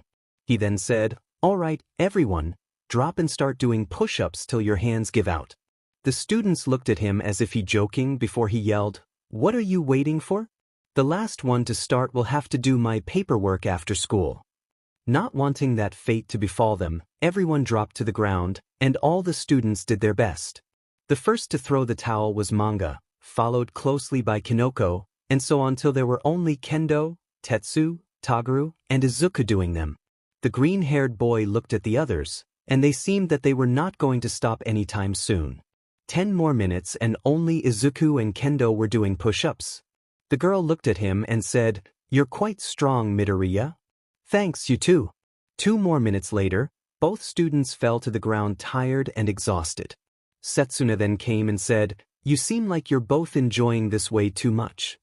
Vlad then yelled, "Come on, we don't have time to play around, we still have a lot of work to do." The exercises that followed the first one can be only called torture, according to the students. Students were forced to do pull-ups till their hands broke down, squats till they couldn't feel their thighs, and running for around an hour before they all threw the towel. The teacher walked over to his students' near-dead forms and said, "Pull yourselves together, we have work to do. If you're like that, you won't be able to make it." The students begrudgingly stood up as they readied themselves for the next torture session. The teacher then said, "It's time for quirkless combat, then quirked combat. The first is to see how you do if you come up against someone with a quirk opposite to yours, or if using your quirk will damage the surrounding area. Quirked combat, as I said, will be later to see if there is a certain fighting style that will help you. Now here are the matches. 1. Kendo vs. Tetsu. 2. Tokage vs. Kamakiri. 3. Komori vs. Kodai.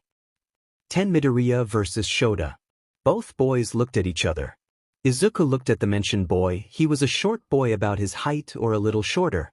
He had iceberg blue hair, and most importantly his hobby was boxing. Izuku gulped. He was screwed. Shoda saw this and walked over saying, "I can see you're worried. I'll go easy on you if you want." Izuku thought about it but shook his head saying, "No, it's for the best if you go all out. Vlad-sensei said he wants to gauge our ability when it comes to quirkless combat, so it will hurt a bit but it will be worth it in the end." The boy nodded his head, respecting Midoriya's decision. The matches began to take place, and Izuku took notes about his classmates. It was clear Kendo had a lot of martial arts skills under her belt, while Tetsu was more into wrestling. Setsuna was using some sort of combination of kung fu and street brawling, while Kamakiri Izuku could say didn't know how to throw a punch without using his quirk, though he had to give respect to the boy's impeccable reaction time. Kinoko wasn't too good either, and so was Kodai. Then it was him against Shoda. The fight was long. Although Midoriya didn't know how to throw a punch, he knew how to avoid one. 5 minutes into the fight and Shota was able to land a hit causing Midoriya to bend over, and he officially lost. Okay everyone, stop and take 5 minutes to rest. The teacher yelled as he reviewed the results for later examination. Izuku sat depressed as he thought that without his quirk he was a sitting duck, and there were a lot of cases where he couldn't use his quirk. Kendo approached him with Setsuna. "What's up with you?" the green-haired girl asked. The boy answered, "I did badly in quirkless combat. Without my quirk I can't fight." Kendo then asked, "Didn't you learn any type of self-defense classes during your childhood?" Izuku thought about it once in 2nd grade but then changed his mind. It was due to Kaken, who saw him going to a dojo and told him if he ever went there again he would break his legs. He said that the dojo shouldn't waste its time on a quirkless freak like him, so he lied, laughing a little. "My mom is a little bit overbearing. She thought I might get hurt if I went there." The girls looked at him with confusion because if what he was saying was true, then why was he here in the hero course? Being in the hero business is much more dangerous than a simple dojo, but they didn't push him and they knew he would eventually tell them the real reason. Then Vlad came into the gym saying, "All right maggots, the break is up. Time for quirked combat." The matches are pretty much the same, with some pairs like Tetsu and Itsuka while others changed widely, like Kinoko and Yui, or Pony and Ibra, who with their quirks tried to find a way to beat each other, the latter trying to trap the horse girl while the former was running around trying to outmaneuver the vines and also find a blind spot to hit Ibra. But the most striking was Kamakiri and Izuku's change, both changing the dial from 0 to 100, the first using his blades to combat the lizard girl's quirk, which was the ability to split, putting him at a disadvantage, while the latter was using his superior speed to dodge and avoid Shota's fists so his quirk won't activate, which was double impact. If he hit a target he can increase the aftereffect of his hit many times over. After they were done, Vlad gave out some comments on how they could improve. He told some students that they were good and should continue working on both forms of combat. Others were given tips, such as Ibra, who was told to find a way to use her quirk without being an open target, or Izuku, who was told that he should use more than punches. Finally, it was time for the quirk showcase. Izuku was excited so much he was bouncing like a child. His friends came alongside him, saw his state, and smiled. Tetsu was first to speak. "Hey Midoriya, bet you're excited, huh?" "I am. It's just your quirks are so awesome. I can't wait to ask you questions about them," Izuku said with a big smile. His friends' sweat dropped, hoping that he didn't ask them questions that they themselves didn't know how to answer. "All right, everyone, let's begin." Vlad looked at his students. "Let's see, who wants to go up first?" No one raised their hands except Tetsu, who Vlad allowed to come first. "All right, as I told you before, my quirk name is Steel, which allows me to make my body into steel. But my quirk can get stronger if I eat metal, so that's why I always eat iron shavings to increase my durability." The whole crowd was silent, except Izuku, who raised his hand to ask a question. "Can I ask you a couple of questions?"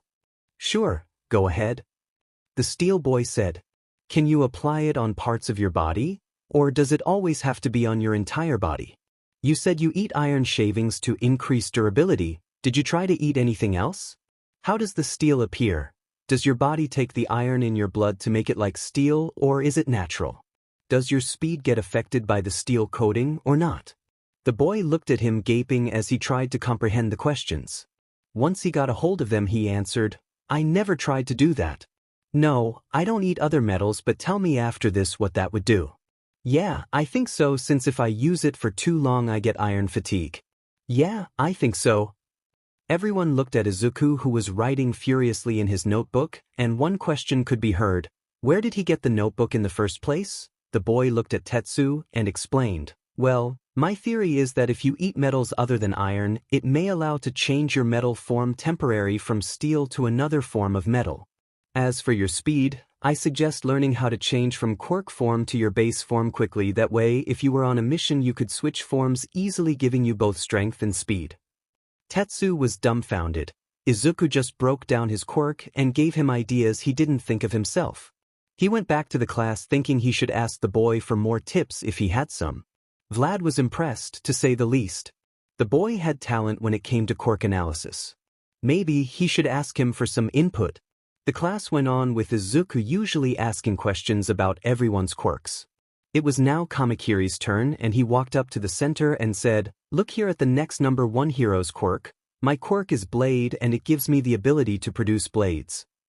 He looked at Izuku, who was oddly quiet, and said, "Well, what are you waiting for?" The boy looked at him confused, but asked, "You want me to ask you about your quirk?" The bug boy nodded as he said, "Don't go thinking far ahead. I still don't like you, but I won't throw free advice away." "Okay," Izuku said warily. "From where exactly can you make your blades? How long can they be? How durable are they? Can they be removed from your body?"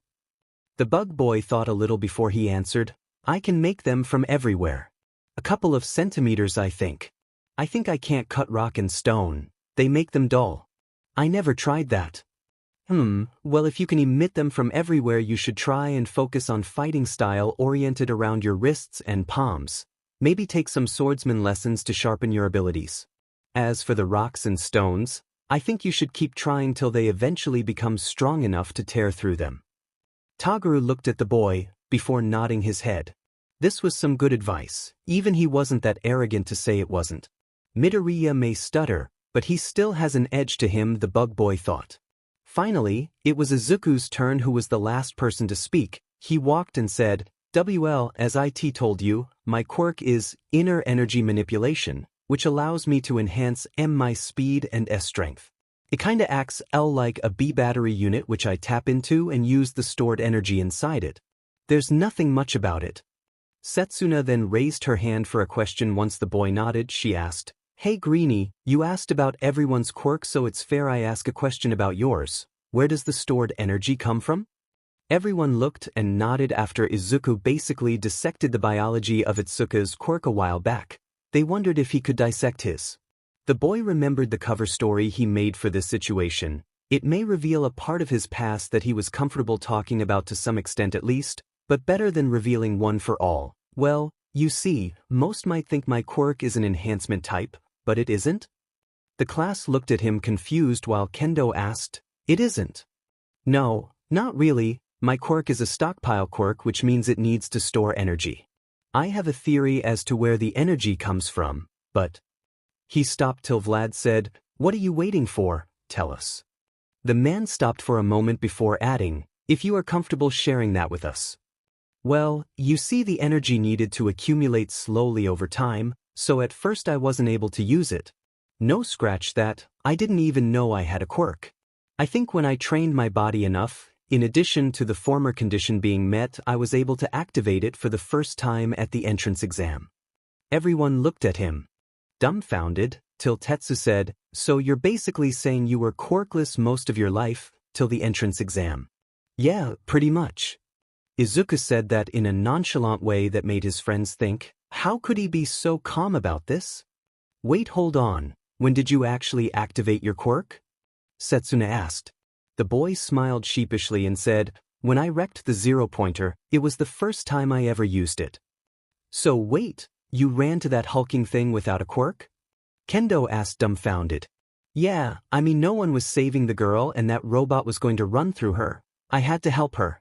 I couldn't just run away like everyone else. Isn't a hero's job to rescue people?" Izuku answered. Everyone went quiet at his reasoning. He was right, but that doesn't mean killing yourself. Vlad saw the tense atmosphere but also had answers to many questions he had: why the boy broke his bones, why he had a meek personality, and many more. So deciding this had lasted long enough, he said, "All right, that's enough for today. Everyone go to lunch now." Izuku walked to lunch with his friends as silence filled the air. When they sat, they noticed the boy continuing to walk and sit alone. Setsuna then walked up to him and asked, "What are you doing?" He looked at her surprised. "Don't you hate me now?" "What? Why would I?"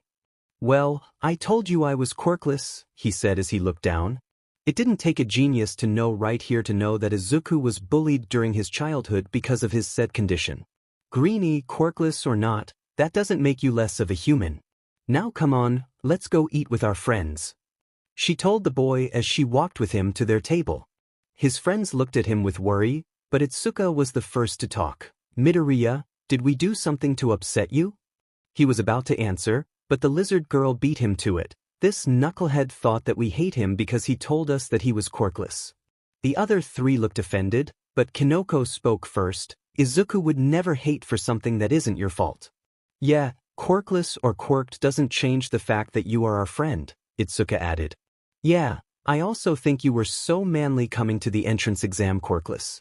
But out of curiosity, how were you planning to destroy the robots? Tetsu said, earning a neck chop from Kendo, saying, "Don't be rude."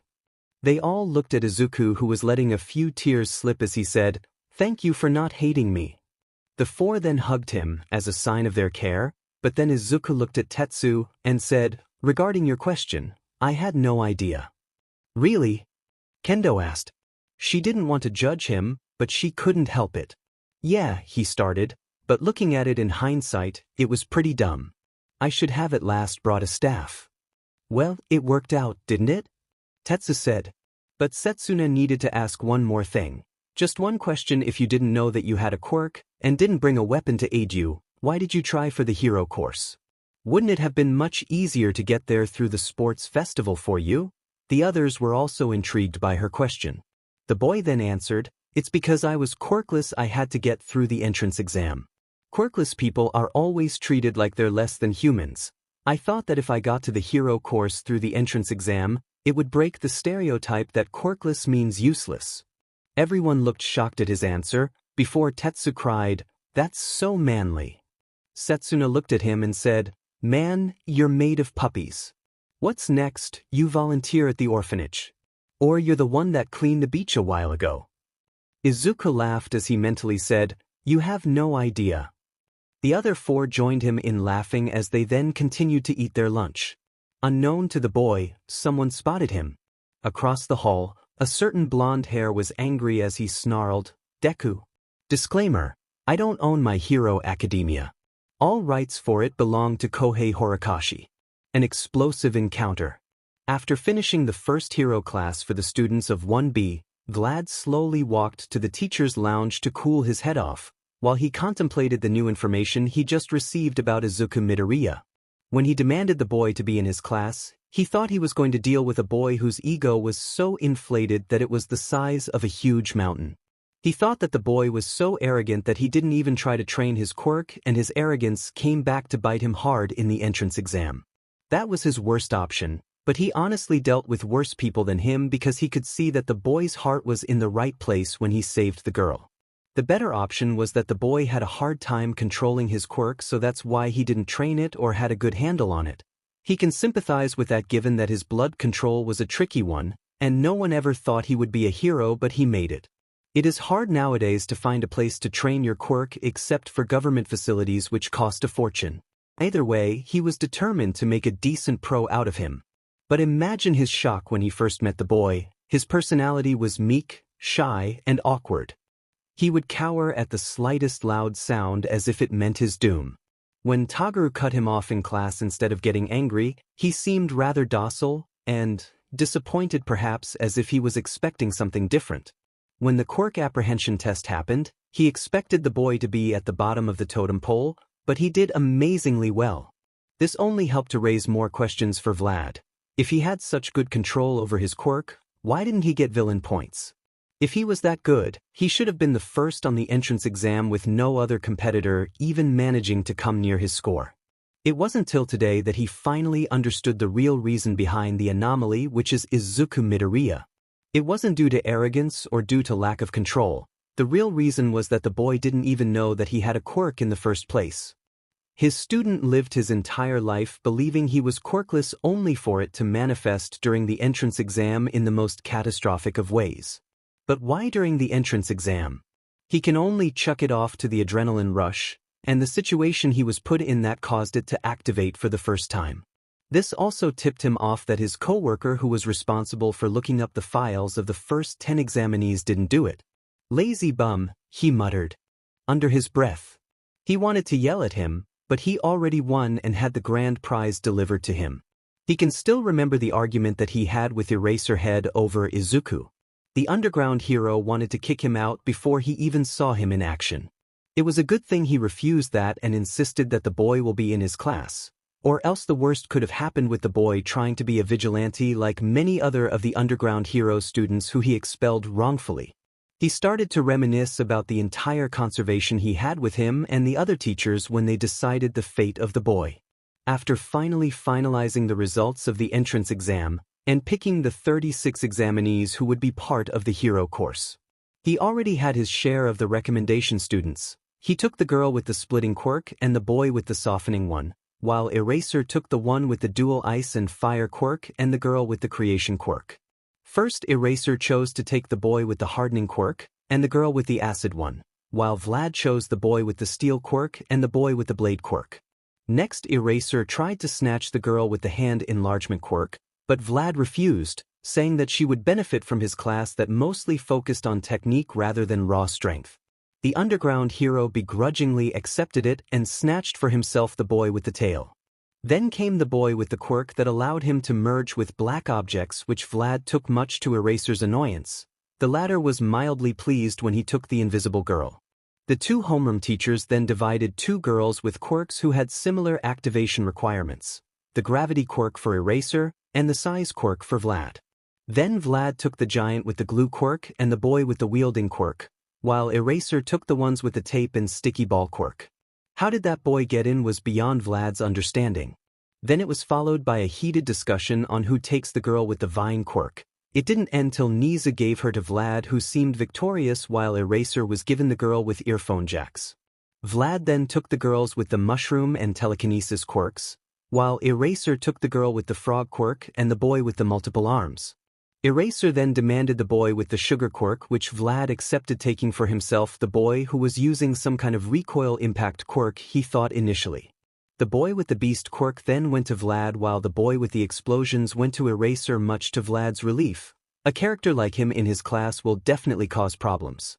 The boy with the rock head then went with Eraser, while the one with the grating one was taken by Vlad. The little brother of Ingenium was whisked away by the nighttime hero, while he took the boy with the air-hardening quirk. Then Vlad had the horse girl, while Eraser took the electric boy.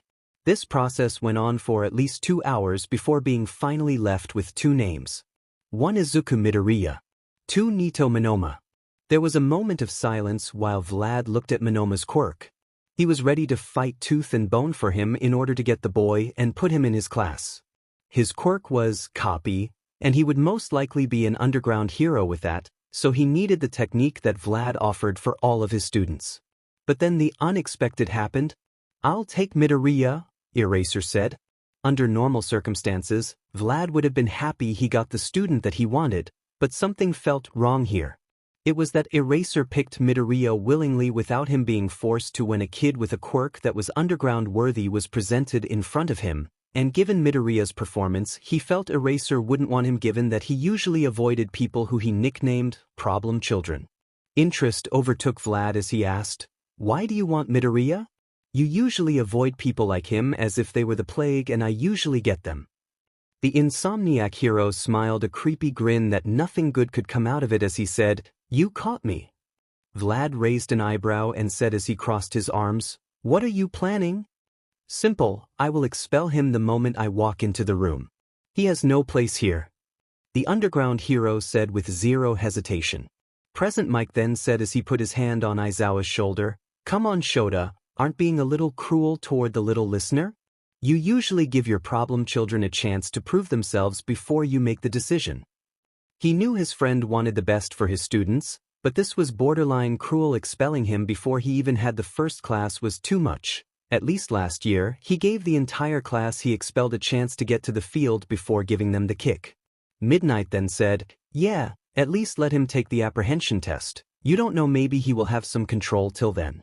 She tried to get to the logical area in her friend's mind, but apparently, it didn't make it. "No, he had 11 years to get control over his quirk, but I know the reason why he didn't," Eraser said with a bored face as he opened a small bag, pulling out a file, slowly earning Vlad's attention, who saw a picture of a boy with purple hair on it. Vlad then concluded that Eraser wants to put this boy in the hero course, but at the expense of Midoriya. This was, as the nighttime hero called it, the height of irrationality. He was cut from his thoughts as Eraser said, "He probably thought that he was so grand that he doesn't need to train his quirk, but was shocked when he reached the entrance exam and saw how the real world works. In short, he has no potential. No potential was a phrase Vlad came to hate with a passion due to the reason that multiple students with good hearts, but had problems with their quirks which could have been solved by simple quirk guidance only to be expelled by Eraserhead. They then went either two ways: vigilantism, or other schools where they flourished, unlike what Eraser said.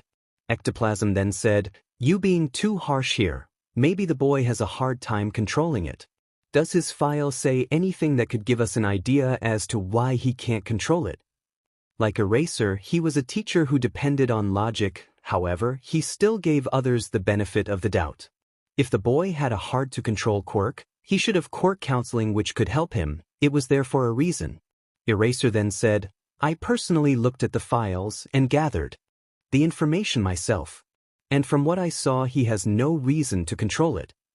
Eraser then put the file he had on the table. He was about to speak when Vlad took Midoriya's file and said, "You know what, I'll take Midoriya. His quirk seems simple enough to work with, but he needs experience and a bit of sharpening." Eraser then scowled, "What are you doing?" "I said I'll take him. Monoma needs someone who can teach him how to use his quirk, and from what I see, you're the best for this."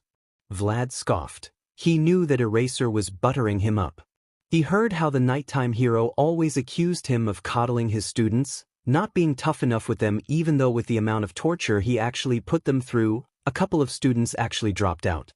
"No, Monoma needs you. His quirk is best suited for being an underground hero, and you're probably his best option." Other teachers nodded at Vlad's statement. Vlad was actually sad, but he saw potential in Midoriya. He didn't want to sacrifice his hold on Monoma, but it was worth it. Midoriya has a huge amount of potential, as Eraser would put it, so he didn't want him to lose his chance at being a hero. Midoriya, his quirk seems to come from inside his body and requires him to bring it forth, kinda like mine, so I'm his best choice. Again the teachers nodded at the statement, as the boy's quirk was labeled inner energy manipulation. He can sympathize with that. He himself had a very hard quirk to control, so he was willing to help the boy out. The nighttime hero frowned. This was not going as he expected. He thought the moment he offered Monoma to Vlad, it will be over, but the other teacher had made it his mission to keep someone with no potential inside the hero course, so he thought of something. "Okay, how about we reach a compromise? I'll put him in general studies, then in the sports festival if he did well. I'll let him join next year while someone with more control over his quirk takes his place. This will be his wake-up call." The other teachers looked at him like he grew another head. Did he honestly think that the student he expelled will willingly study under him with a huge gap between him and the other students? He was basically setting him up to fail. "No, I insist that I'll take the boy. I'll have the better luck in helping him master his quirk." Vlad insisted, hoping to avoid confrontation. Eraser then said, "Oh, I'll be frank, the boy has no potential whatsoever. He needs to be kicked out to give him the wake-up call that he needs and knock that inflated ego of his down a peg. No matter the circumstances, he has to have control over his quirk over those 11 years. Vlad lost his cool for a moment as he yelled, "Just let me give him a chance." Everyone was shocked by his yell, since he was known as one of the most level-headed teachers. The reason why he screamed was that he knew how hard some quirks are to control. His quirk was a prime example. His blood control was difficult. He was only thankful that his teacher didn't give up on him. If he had someone like Eraser, he would have been kicked out of the hero course. Eraser didn't react too kindly to this and activated his quirk, saying, "Don't raise your voice." The two then continued to bicker back and forth with the other teachers, trying to defuse it. It went on till the principal said, "Enough." Everyone looked at him. He was a small animal-like humanoid with white fur. Nizu then said, "Vlad, are you sure that you can help the boy?" Vlad, who calmed down, said, "Definitely." Nizu hummed and then said, "All right, so be it. Vlad, you have Midoriya. Eraser, you take Monoma." End of discussion.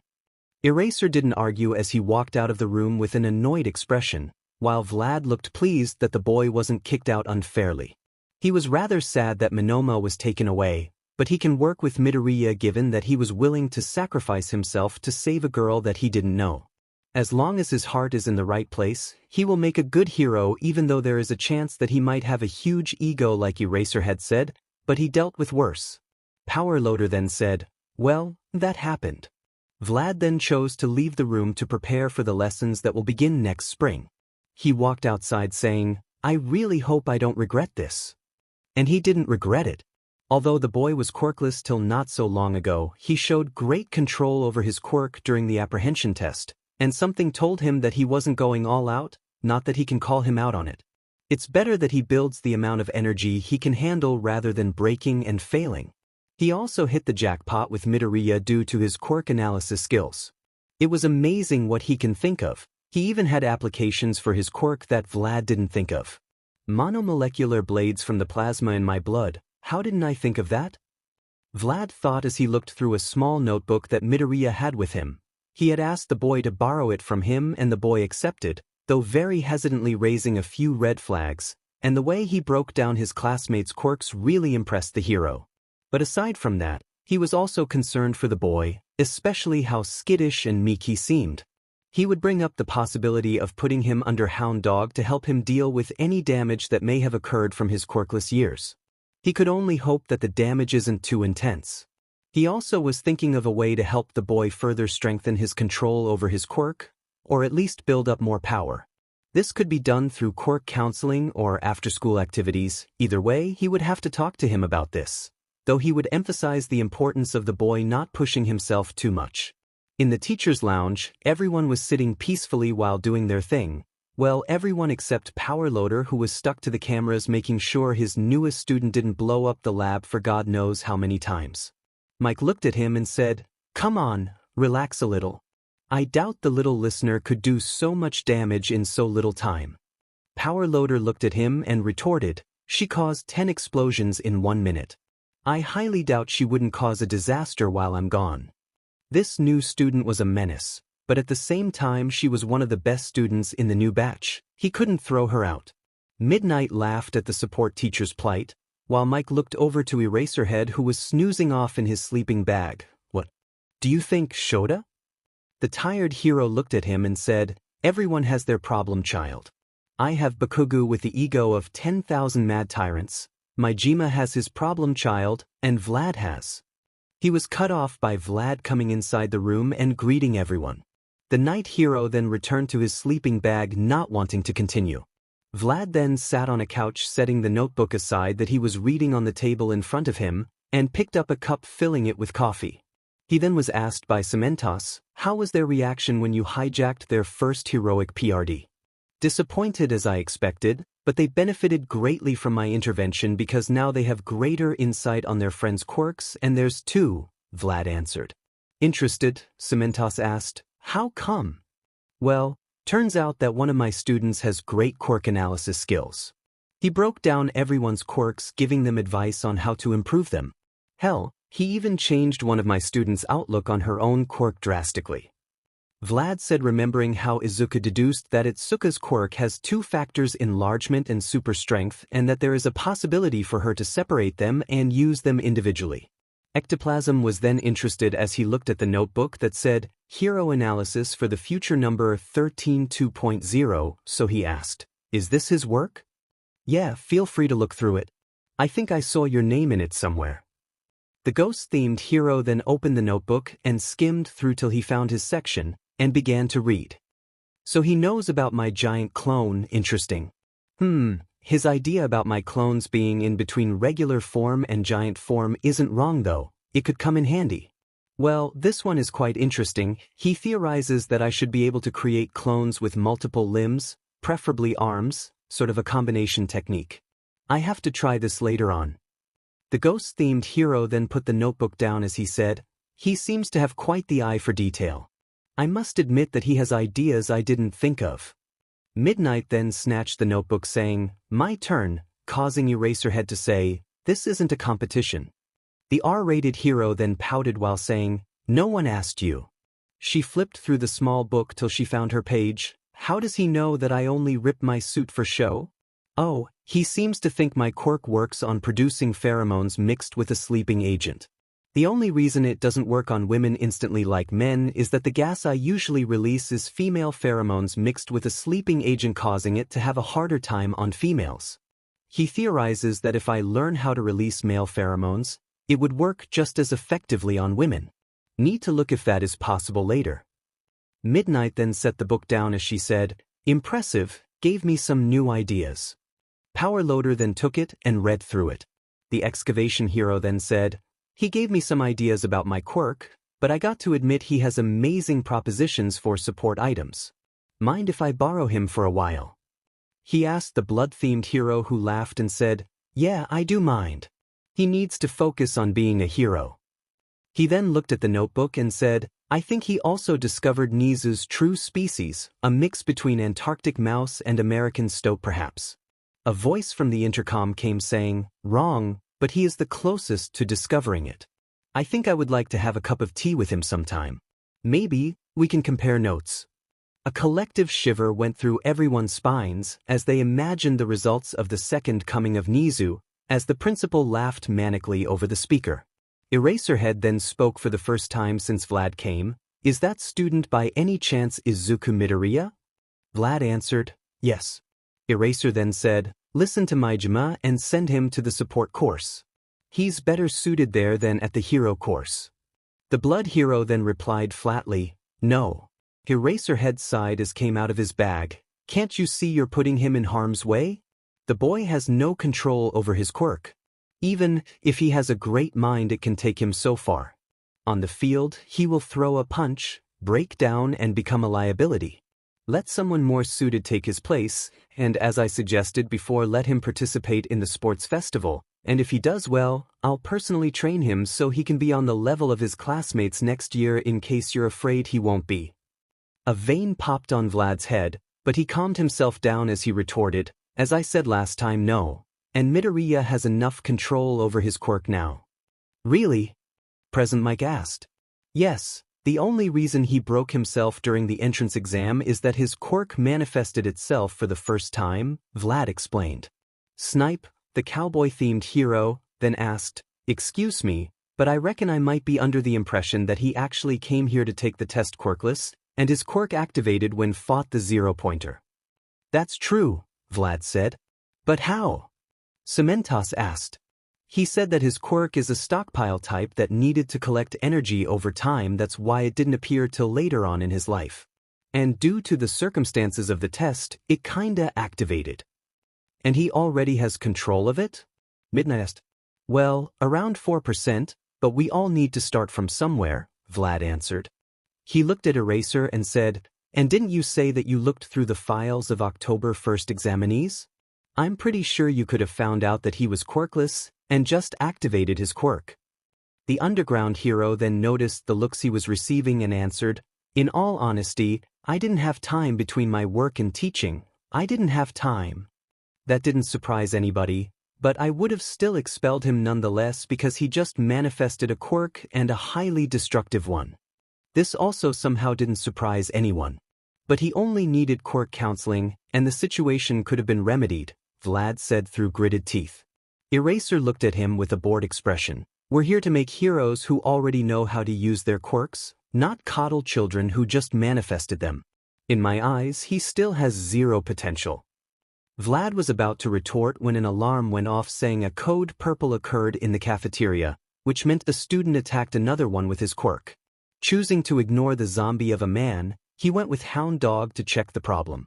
Nizu's voice then came through the intercom as he said, Aizawa, please come to my office. The underground hero sighed as he stood up and went to see what Nizu wants from him this time. Earlier in the cafeteria, Izuku sat with his friends as they enjoyed their lunch. He really liked them. They made him feel loved and wanted. It was the first time in his life that he actually didn't feel that he needed to hide or that he was about to be knocked over for his lunch money. Setsuna was really fun, even though she would tease him every minute or so, but he knew she meant no harm. Tetsu was, for the lack of a better term, excitable. The boy maybe was loud and brash, but he was nice. Izuku knew that the boy had a heart of gold under his skin. He actually found his obsession with all things manly kind of funny. Itsuka was a very nice person, and she seemed very knowledgeable about martial arts. Maybe he should ask her later for tips. She also had this big sister aura around her that radiated safety. Kinoko was, as he would put it, a female version of himself. He could tell that she was bullied due to her quirk. She was shy and meek like he was, but with time he was sure that they will both come out of it and become great heroes. But right now, he couldn't help but feel that he was being watched. He immediately pushed it to the back of his mind, thinking of it as nothing but his nerves from his old school. So Midoriya, tell me, do you have any idea on how to split the strength aspect and enlargement aspect of my quirk? Itsuka asked. She was really surprised when the boy basically dissected her quirk activation-wise and biologically regarding where the extra muscles came from, but she was thankful. This opened new doors for her. I honestly think that the best idea is punching a sandbag and trying to focus your strength aspect only without enlarging your hands. The boy answered.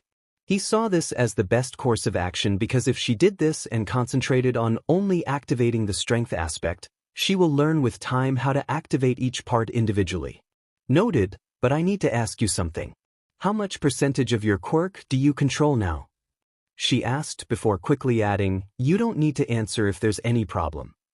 The boy shook his head before saying, around 4%, but I think I can up it to 5% if I want to.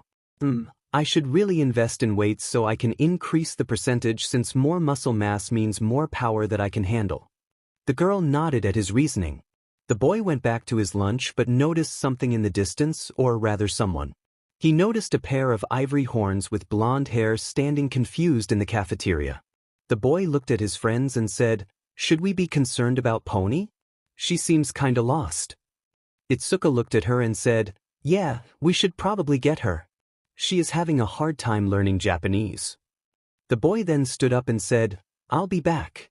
Setsuna then laughed and said, never say that in a horror movie or you'll die.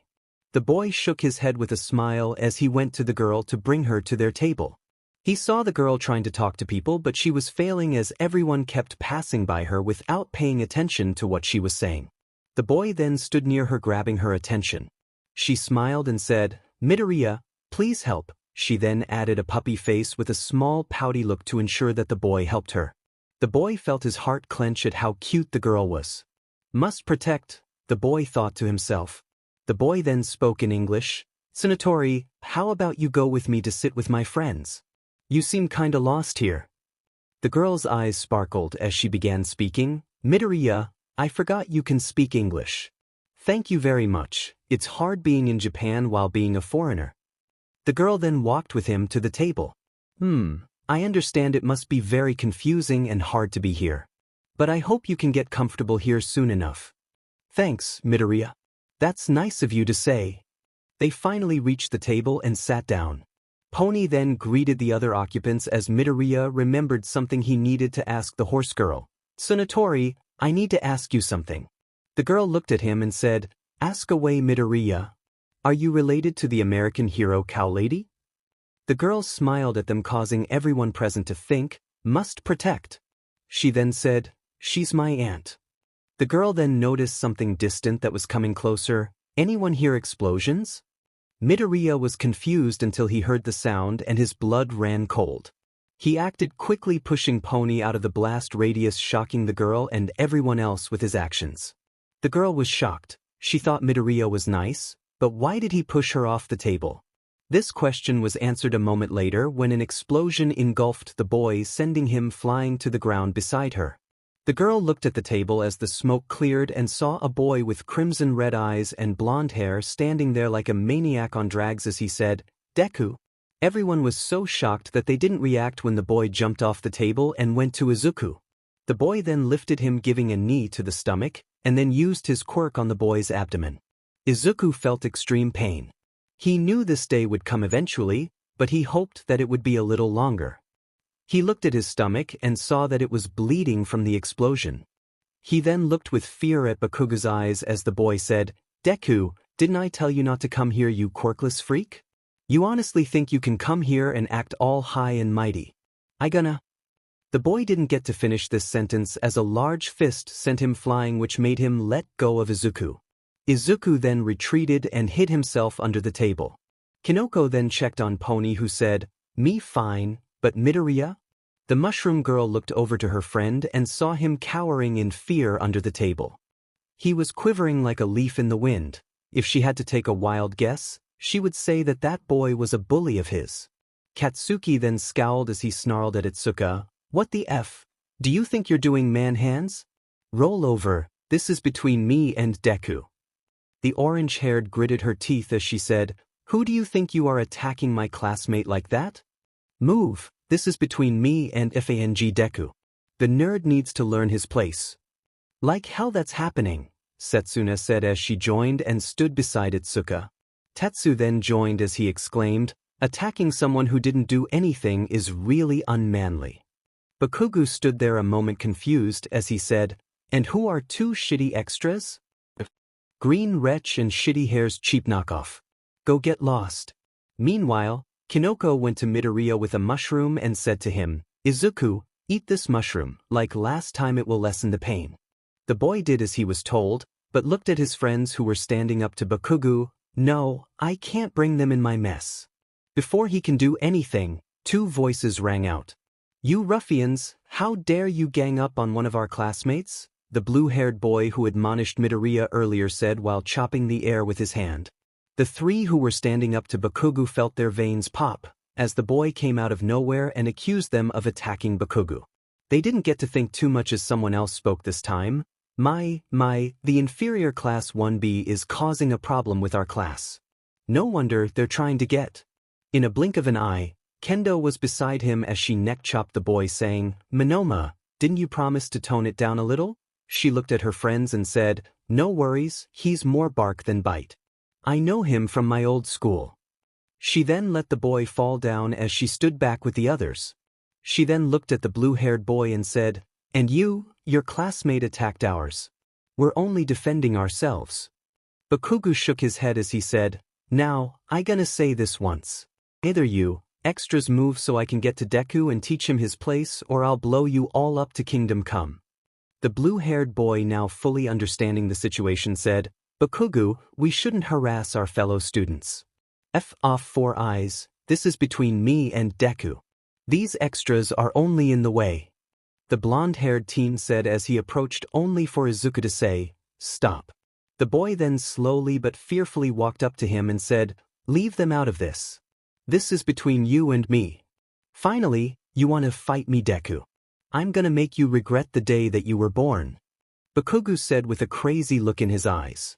But Setsuna tried to interject only for Izuku to cut her off saying, It's okay. This is between me and him. The girl frowned as he approached the blonde hair. Now Deku, the boy said as he swung his arm.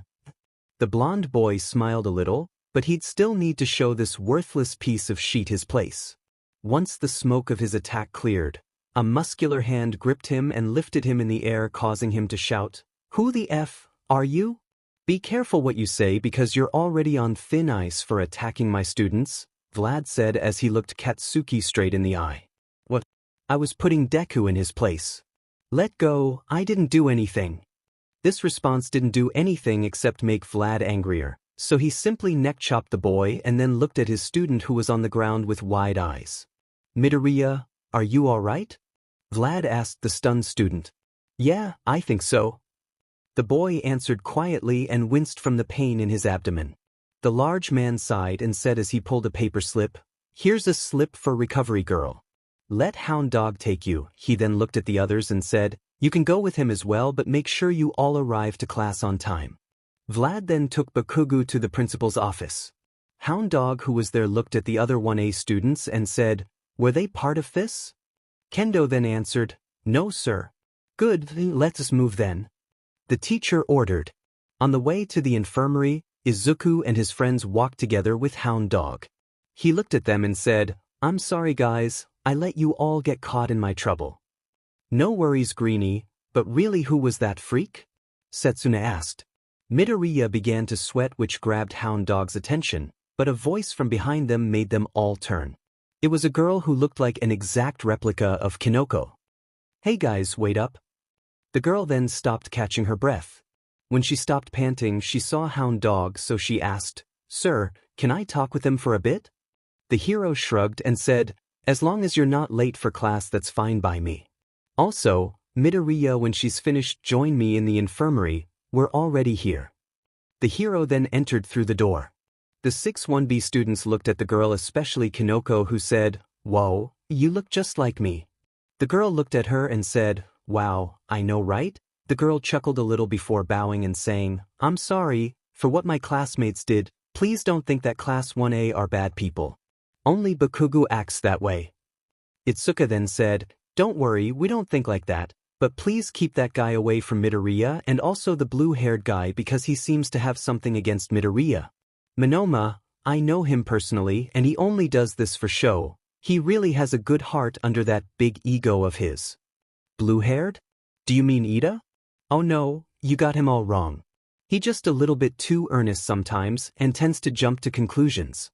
The girl said before realizing she hadn't said her name, "Oh, I'm so sorry, I'm Ochako Uraraka." "Okay, it's nice to meet Uraraka, but still keep the blue-haired boy away from Midoriya." Itsuka said, but then added, "I'm Itsuka Kendo by the way. Tetsu Tisu Tetsu Tetsu. Setsuna Tokage. Pony Tsunatori. Kinoko Komori." "Izuku Midoriya?" the green-haired teen asked. "But are you the nice girl who tried to give me her points?" he asked just to be sure since last time. He jumped to conclusions. The girl then looked at him and something flashed in her eyes. "You're the falling boy.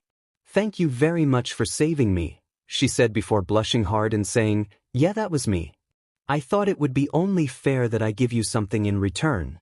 "Thanks." He suddenly felt something press on his back as Setsuna laid on him and said in a dramatic voice, "Izu, is this the new woman of yours? Not only did you cheat on me with the mushroom girl on the first day, but now this one too. How could you?" Izuku and Kinoko then turned a bright red as they tried to put an answer while Ochako stood there clueless as she said, "What?" Setsuna then laughed and said, "Calm down, Greenie, I kidding." Midoriya caught his breath, but then Ochako asked, "Midoriya, can I know why Bakugo attacked you? You're so nice and he totally attacked like a villain today." As if something flipped in Izuku's head, he actually began to defend his bully. "What? Kaken, a villain? That's impossible. He's going to be a great hero one day and I know that. He has a great quirk." His friends were dumbfounded by the fact that he was defending his bully. Even Ochako was confused and asked, "Do you know him in any way?" The boy smiled as he rubbed the back of his head. "Yeah, we're childhood friends." Tetsu wanted to say something, but was silenced by Setsuna, who elbowed him in the gut before saying, "Greenie, why don't you enter the infirmary? We don't want to be late to class, now do we?" The boy then quickly entered and the sounds of shouting could be heard, presumably recovery girl chewing him out for getting injured again. Ochako then said, "Well, I need to go, guys, and like I said before, I'm really sorry for what happened." And then she went back to her friends. Tetsu then said, "Why did you hit me in the gut?" "It's because you were about to say something stupid," Setsuna replied. "What do you mean?" "You were about to call out Midoriya for saying the blonde but was his friend." "Shouldn't we do that?" Kinoko asked. "No, at least not this way. Didn't you remember what Midoriya said? He was quirkless for his whole life." "Yeah, but that means that the blonde was his bully, not his friend. Shouldn't point that out?" Kendo inquired.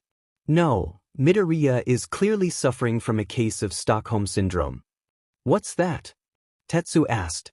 "It's a case where a victim gets attached to its abuser or in most cases kidnapper." "But why?" Kendo asked.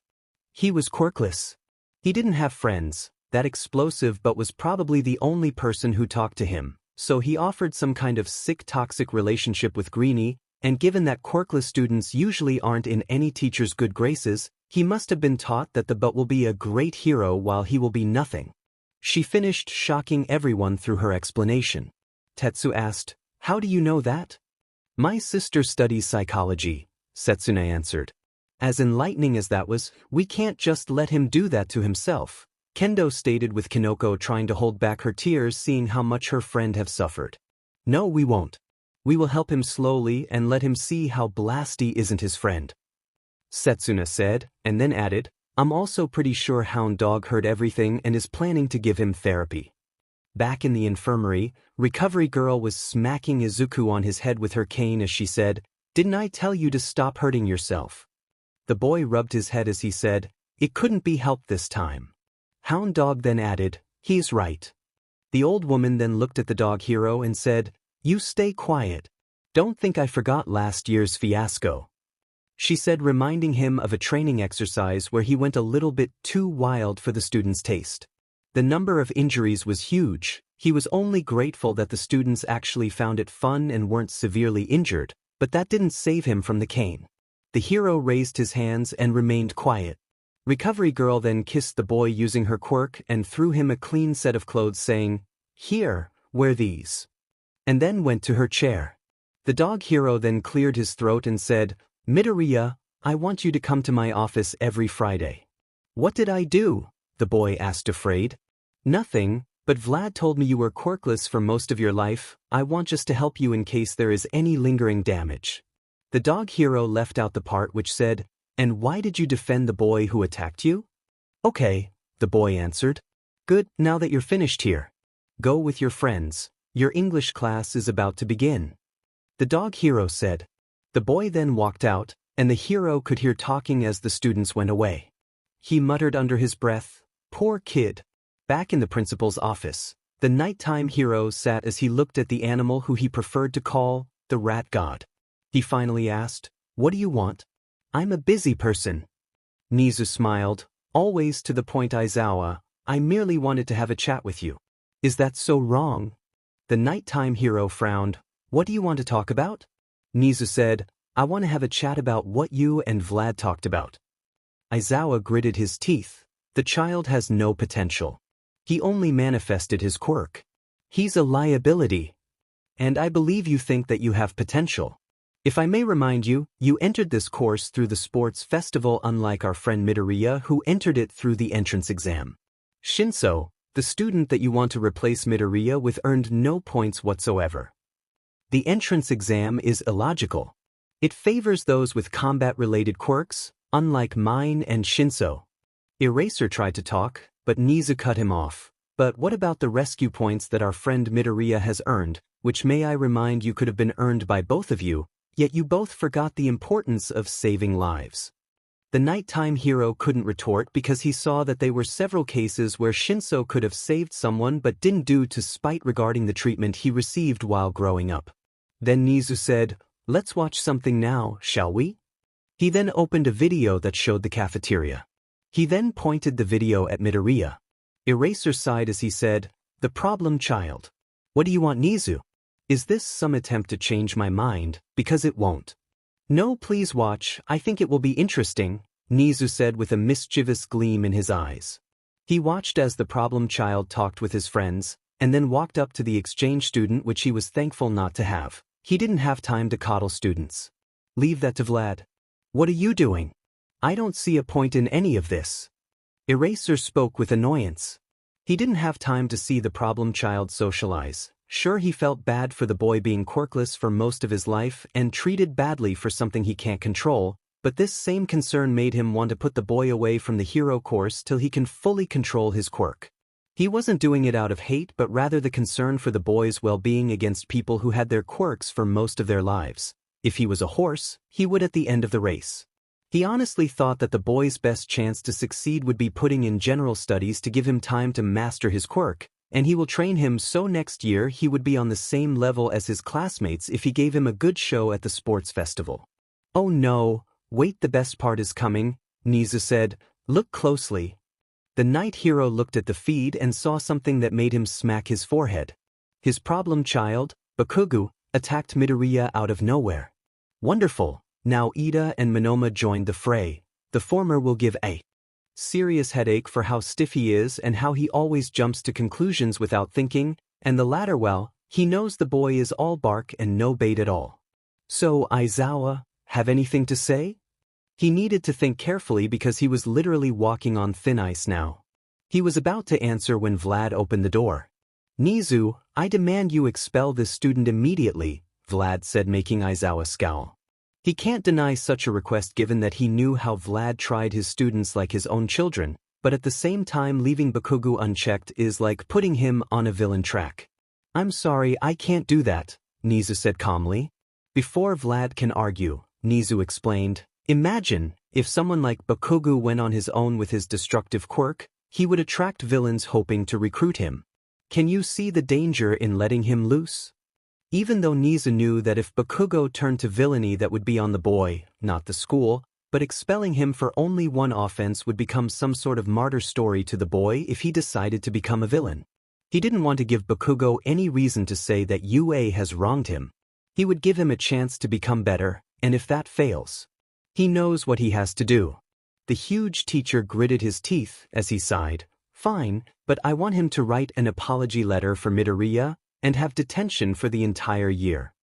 That could be arranged, Nizu said as Aizawa breathed a sigh of relief. The principal then pointed to a chair and said, "Put him down." The man did so, and gave Aizawa a look that said, "Keep him away from my students." The underground hero sighed as he couldn't fault him for being angry. "Aizawa," the teacher gulped as he looked, "wake him up." The underground hero sighed as he flicked the boy on his forehead, causing him to jolt as he yelled, "Hey Deku?" He noticed that he wasn't in the cafeteria, and noticed that he was with the hobo and some kind of rat. He asked, "Who the F are you?" "Who I am isn't of any importance right now. What is important is that you need to know that I'm the principal, and you're in quite the pickle here, young man." The boy wanted to shout, but Nizu cut him off saying, "You're already on thin ice, so be careful of what you say and speak." Bakugo then felt a shiver, as he felt his mouth grow dry and clamp itself shut. Nizu smiled as he saw how the boy can sense danger and said, "Can I ask, why did you attack one Izuku Midoriya?" "He's a Deku that needs to be reminded of his place," the boy answered. And to him, this was enough. This was always the case and no one ever cared. "Not good enough," Nizu spoke and then added, "but given that you attacked a student unprovoked with the intent of harming him, I'm within my full authority to hand you over to the police for illegal quirk usage, expel you from the hero course, and give you a one-way ticket to our lovely prison, Tartarus." He looked at the boy whose face lost color from fear. Oh, how he loved his reaction. People who think that they're all grand and almighty only for reality to smack them hard in the face. "Deku, this all your FANG fault," Bakugo thought as Nizu continued, "but the only reason I'm not doing that due to my fear of setting you on the course of becoming a villain." Bakugo froze. A villain? He was going to be the #1 hero. FANG Deku. "Now, if you want to continue in the hero course, I would need you to do a couple of things." The boy looked at the rat as he said, "First, you'll write an apology to Midoriya and his friends." Bakugo was shocked as he gritted his teeth. "Second, you'll have detention for the rest of the year except if you have an internship." The boy's eyes widened. "And lastly, you'll have therapy with Hound Dog every Thursday to make sure that you get over your anger issues, superiority complex and inferiority complex, or you'll be downgraded to general studies." The boy's teeth almost broke from anger, but he took a breath and said, "Fine." "Good." Nizu then turned to Aizawa as he said, "Aizawa, you can consider your rights to expel students revoked, and have a nice day. You can go." The teacher wanted to argue, but he was already on thin ice as it already is. He sighed and told his problem child to follow him. When they left, Nizu opened both Midoriya's and Bakugo's files and searched through them. He frowned when he saw that both were faked for obvious reasons. He was half tempted to ask All Might if he ever talked with his successor about his school life, but reframed since he knew the man didn't. "Aldra, hi, what secrets do you hide?" he said as he hacked into their servers. His maniacal laughter could be heard throughout the entire school, and one lanky man with blonde hair shivered as he knew nothing could come out of this. At the end of the school, Midoriya walked with his friends. He was still pretty glum about what happened, so Tokage thought of something. "Guys, about we go to the arcade." "I have no plans today," Tetsu said with Kendo shrugging, signaling her okay. Kinoko then said, "I'm free too." Izuku then looked and said, "I can go, but I need to tell my mom." He then pulled out his phone and sent her a text. Seconds later, his neighbors sent him a text telling him that his mother flooded the apartment complex. He chuckled and said, "My mom says it's okay, though she may have passed out from happiness." Setsuna giggled and grabbed his shoulder and whispered, "Imagine her reaction when she finds out that I'm your girlfriend, Greenie." The boy blushed as swirls appeared in his eyes, while his friends laughed as he eventually joined them. They all walked to the arcade after that. "Friends, It's really nice to have them. Disclaimer: I don't own My Hero Academia. All rights for it belong to Kohei Horikoshi. Midoriya's resolve. Setsuna came home after a day of hanging out with her friends. She remembered the amount of fun she had in the arcade. She couldn't still believe how Midoriya was able to beat her in the game machine dance war, even though he totally sucked at it when they first began playing the game. Maybe there was more to the green bean than reading books and heroics. She thought there for a moment that maybe she should seriously try to get the green bean to actually be her boyfriend. He was surely full of surprises. She chuckled imagining his reaction if she told him that she wants to be his girlfriend. She put that thought on back burner as she kicked open the front door of her house. She then yelled, "Dad, I'm home. Who's ready to party?" She waited for an answer but nothing came back. "Hey, where's everybody?" the girl yelled again but only received silence. She walked into the kitchen and saw a small paper note and read it. "Dear Setsuna, we know we promised you that we will stay with you for a couple of days, but something occurred at work so your dad and I were forced to go. Please, don't be angry. We know how happy you were to see us, but we need to make a perfect living for you. Mom and Dad." The girl looked at it with little emotion, but then she crumbled the note angrily and threw it into the garbage bin, and huffed, stomping to her room, annoyed that another promise was yet again broken. This wasn't the first time, and she was certain it won't be the last, but she hoped this time would be different given that she entered a hero school and UA at that. She sighed as she changed into her pajamas. She went down to the kitchen, but she felt that someone was watching her, so she said, "Come on, Hannah, I know that you're here. That used to work when I was a little girl, but now I'm a big girl." She looked to her side as something began to flicker into existence. The other person was a girl older than she was. She had a somewhat scaly appearance that added to her beauty. Her eyes had slits like most reptiles. She also had wings and small horns. That was Setsuna's older sister, who although had a very hero-worthy quirk, chose to be a psychiatrist. And here, they say you don't have a very strong sense of spatial awareness. The older one teased before she took a softer voice and said, "So how are you doing, sis?" The girl sighed as she sat at a table and began to eat her noodles. "What do you think? Come, Set, you know that Mom and Dad want nothing more than to spend time with you, but..." The older tried to talk but was cut off. "But what? I only ask for 2 days so that I can see my parents. See them and spend time with them, that is. I only see them when they come like the Walking Dead. They sleep and eat alone, and that's when they don't pull an all-nighter, which happens like every single day." Hannah rubbed her forehead as she sighed. "Listen, they are only doing this because they care, and they want to make a good living for us. At least, they came for the first of school." Yeah, whatever.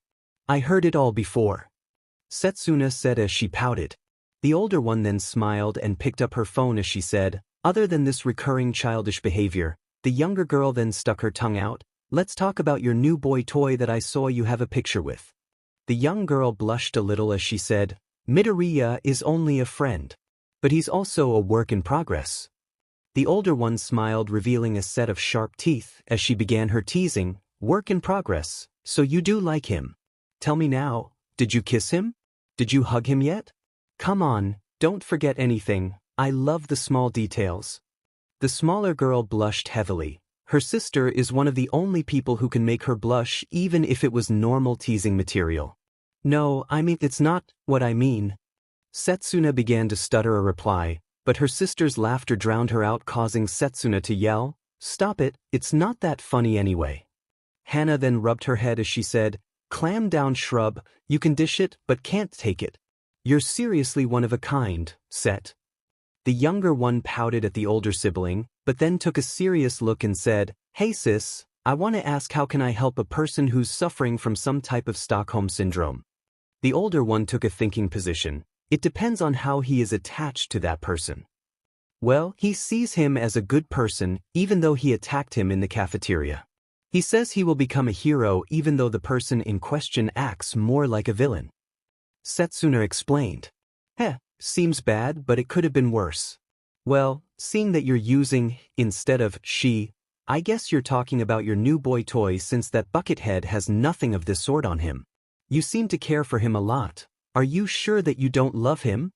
the older one said, making the younger sigh as she wasn't in the mood for her sister's antics. The older, seeing the unamused look she was receiving, coughed in her hand as she said, "Well, the best I can offer is that you can try to let him see that he isn't a friend. Point out that what he's doing to your friend is wrong. Though, you should seriously tell him to have therapy. It's the best solution. Plus, you can go there for emotional support." The younger one hummed at her sister's suggestions as remembered hearing Hound Dog telling Midoriya to go see him every Friday. "Well, that takes care of that." "Thanks, sis," Setsuna said with a smile on her face. The older one hugged her and said, "Come on, let's go watch a movie. I have some old pre-Quirk movies I know that you would love to watch." They then walked to the sitting room together. The next day at UA, the entire class was buzzing with excitement as they were the first class to meet the new heroics teacher, given that their schedule made it such that they had heroics classes in the morning and regular classes during the afternoon. "Man, who do you think he's going to be?" Tetsu asked in excitement as he waited for the new teacher to arrive. "Whoever he is, he's going to be manly." Kendo sighed at Tetsu's excitement, but she couldn't fault him as she said herself, "I can't wait, I'm really excited to see how he is." "What do you think, Midoriya?" The green-haired boy smiled and said, "Whoever he is, I'm sure he has to be a numbered hero, or they wouldn't have made his identity a secret. He already knew who he was, but he couldn't reveal it, or their relationship with each other will be revealed. No one needs to know that he was the successor of All Might yet, and he hoped there will be no need for that either, and hopefully never." Kinoko then added, saying, "I suppose what you said is true, Izuku. They won't make it such a secret if that wasn't the case."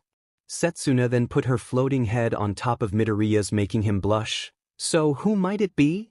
"I really hope it's Miruko. She's so badass and I'm sure she will be an awesome teacher." The others looked at her and nodded their heads, knowing that having the rabbit hero as a teacher will be amazing given that she's one of the strongest heroes out there. The door then slid open, revealing Vlad King. The class looked at him and Kendo asked, "Vlad-sensei, where's the new teacher?" The blood hero looked at her and said, "Well, he's coming to your class if you're worried about that." The class sighed in relief as they thought they would have to go through another torture session like last time, but they counted their chickens a little bit early. "I just wanted to accompany you to do some warm-ups before you start the lesson today." Some students who were on the more physical side of the spectrum sighed. Others like Rin went pale white as his legs and arms still hurt him from yesterday, while people like Rikyo had their souls leave their bodies. Murmurs of displeasure began to fill the class, so Vlad yelled at them, "Come on, maggots, if a little training regime and you throw the towel, what will happen if you fought a villain? Nag him to death? This is the hero course. If you can't deal with it, then go. The door is open and there are a lot of general studies students who wish to be in your place." The students then went quiet as they processed his words and lowered their heads in shame. Seeing that his students learned their lesson, he said, "Good, a couple more minutes, and you meet the new heroics teacher." This managed to lift the class's spirit as they returned to talking about who might be the new heroics teacher. Vlad then looked at Midoriya and went to him. He cleared his throat as he said, "Midoriya, I would like to return your Quirk analysis notebook. I have to admit that the contents in there were so good that they even attracted the attention of Nizu, and that says something." The boy blushed a little as he said, "Thanks Vlad-sensei, that means a lot." The boy took the notebook and flipped through it as he saw the pages of Ectoplasm, Hound Dog, Midnight, Power Loader, and heck, even Eraserhead with their signatures. How Vlad convinced the nighttime hero to sign it in the first place was beyond him, but he thought it was perhaps blackmailing from Midnight. The notebook was then snatched from his hand by a disembodied hand, and it went to Setsuna, who was smiling. She looked at the notebook and asked, "Is this where you keep all the notes about us, Greenie? Let me have a look." Kendo then approached her and said, "Yeah, I'm interested in what he wrote about us too." "Please, give it back," Izuku said in a small meek voice, but it held something else that was quickly caught by Kinoko, who felt like this before when her bullies messed with her stuff.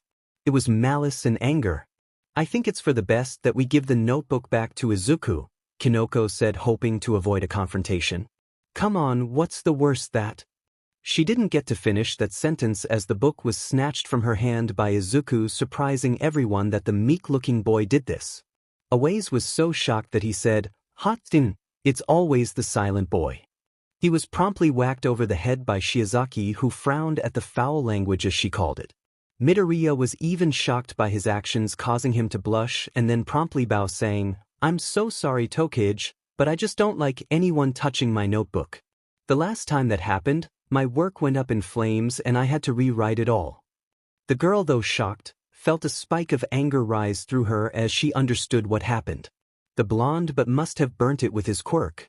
She then looked at Izuku and said, waving her hands, "No problem, Midoriya. Everyone has their own boundaries. I should be apologizing for overstepping yours." The class remained in silence for another few moments, till the door slid open and a massive man with 2 blonde hairs that stood in a V-shape entered the room screaming, "I'm coming through the door like a normal person." That person was none other than the number hero, and the symbol of peace, All Might. The entire class looked at him in silence as he began to sweat slightly. The hero then gulped, wondering if he did something wrong. It wasn't till Juzo spoke, saying, "Holy moly, it's All Might." The entire class began to cheer happily for the symbol of peace's presence, as Vlad thought, "I don't know how you do it, but your timing was impeccable. Look, it's seriously him, the symbol of peace. His presence is truly divine. Holy sheet, I can't believe he's actually here," Awaze said, only to receive another whack from the Vine Girl. "You better believe it, Zygotes. I'm going to be your heroics teacher from now on. But first, before we begin our training, you know that any hero without his costume isn't complete, so everyone, take your suits and meet me and Vlad King on the training ground Gamma," the large hero said as cases emerged from beside everyone containing their hero costumes. He then added, "And today's lesson is going to be combat training Gamma." Toguru smiled as he said, "Combat training, this is going to be fun." The number 1 hero and the blood-themed hero then walked together to the training grounds while the students went to the changing room to get in their costumes. Setsuna then approached Izuku and whispered in his ear, "I can't wait to see you in your costume, and I can't wait to see your reaction when you see mine." The boy then felt steam come out of his ears as he tried to calm down his heart rate. A couple of minutes later in training grounds Gamma, everyone was ready and in their costumes. Setsuna then came out with her costume that was, for the lack of a better term, provocative. She was wearing a blue skin-tight suit that complemented her body. It was so revealing that Kinoko blushed when she saw it. "Don't you think that this is a little bit overboard, Setsuna?" the mushroom girl asked. She was wearing a cute mushroom dress with red and white polka dots. "Think about it. The villains get distracted by my body, and then out of nowhere, a fist to the face. He gets knocked out and then the day is saved," the lizard girl said while laughing. "I don't think that's how it works," Kendo stated. She was wearing a turquoise martial arts dress with a corset under her chest. On her face, she had a domino mask. "Man, you all look so manly. Your costumes are so cool," Tetsu said as he shed some crocodile tears. He was wearing a dark green jumpsuit cut just below the chest with baggy pants in addition to wearing a mouth guard on his face. Setsuna then walked over to him swaying her hips and said, "So, what do you think of my costume, Tetsu?" The boy simply stared at her blankly before lifting his hand and covered a small piece of it with metal and flicked her on the forehead as he said, "Yeah, that ship sailed way back. Those tricks won't work on me anymore." She smiled at him and said, "But you still get flustered whenever my sister says hi. Don't tell me you have a crush on her?" This made the sliver-haired teen blush as the girl raised her arms and yelled, "Yes, I've succeeded." She made both Kinoko and Itsuka sweat drop at the girl's behavior. Kinoko then looked around and said, "Does anyone see Izuku? I thought he should have finished by now." The other 3 looked around confused for a moment, and Itsuka said, Now, let's not worry. It's not like he's going to get into a problem in the changing room." "I don't know about that. I'm just afraid that the blonde guy," Kinoko tried to say, but her voice was drowned out by All Might's laughter as he came near the aspiring hero saying, "You all have such wonderful costumes. They definitely look good on you. I can't wait to see you all in action, but is everyone here? Vlad said he needs you all for something important." The hero students then shivered looking at their homeroom teacher as they imagined what kind of hell he'll put them through today. Itsuka raised her hand, and when the teacher nodded, she spoke, "Sir, Midoriya hasn't arrived yet." The girl didn't get to fully lower her hand as footsteps were heard from the tunnel near them. Tetsu then said, "Man, I bet Midoriya's costume is going to be super manly." When Izuku finally exited the tunnel, to say people were shocked by his hero costume would be an understatement of the century. He was wearing a full-body green jumpsuit with a utility belt around his waist, and also on his face was a mouth guard that resembled All Might's smile in addition to two bunny-like ears on the top of his hood. All Might, who was on the side, tried to suppress his laughter as he thought, "Young Midoriya, I know that you look up to me, but that's way too obvious." Laughter echoed through the room as everyone looked at Toguro, who was wearing a black cloak above black pants with a small black mask over his eyes. Noticing the looks he was receiving, he tried to hold in his laughter, but couldn't as he said, "It's just way too funny. Who in their right mind made this abomination?" Jiroda then came next to him and said, "Now, this isn't a way how a future hero acts. I'm sure some designer worked very hard to make it." Izuku then interjected saying, "Well, to be honest, my mom actually made it as a gift to me for making it in the hero course, and I couldn't just throw it away. I know it's going to be ruined today, but it made her happy." This caused some students to laugh at the boy, who also awkwardly laughed with them. This wasn't the first time he was laughed at, and he was sure as hell it won't be the last time. At least this time, it wasn't as bad as the other times. Toguro then slapped his knee saying, "You're wearing something your mom made, and you know it's going to be ruined. What are you, a mama's boy?" The bug boy was silenced as a fist slammed on his head. He looked and saw Setsuna, who frowned at him saying, "I think it's a great thing that Midoriya has a nice relation with his mother." She couldn't help but feel a little jealous that Midoriya's mother was present in his life, but she felt happy for him, though this didn't stop her from muttering under her breath quietly, "Wish my relation with my parents were like that." "Did you say something, Tokage?" Midoriya asked as he stood beside her. The girl was flustered a little, but said quickly, "No, nothing. Nothing at all." The boy shrugged as Vlad came and finally stood in front of them. The giant man then yelled, "Everyone listen, we'll start our war muse right now." Once he saw that he grabbed everyone's attention, he said, "Okay maggots, listen up, you won't do much. You'll just do 100 push-ups, 100 pull-ups, 100 squats, and run around the battleground 5 times. The students looked at him with wide eyes. He chuckled at their reaction, then he yelled, "Get to it."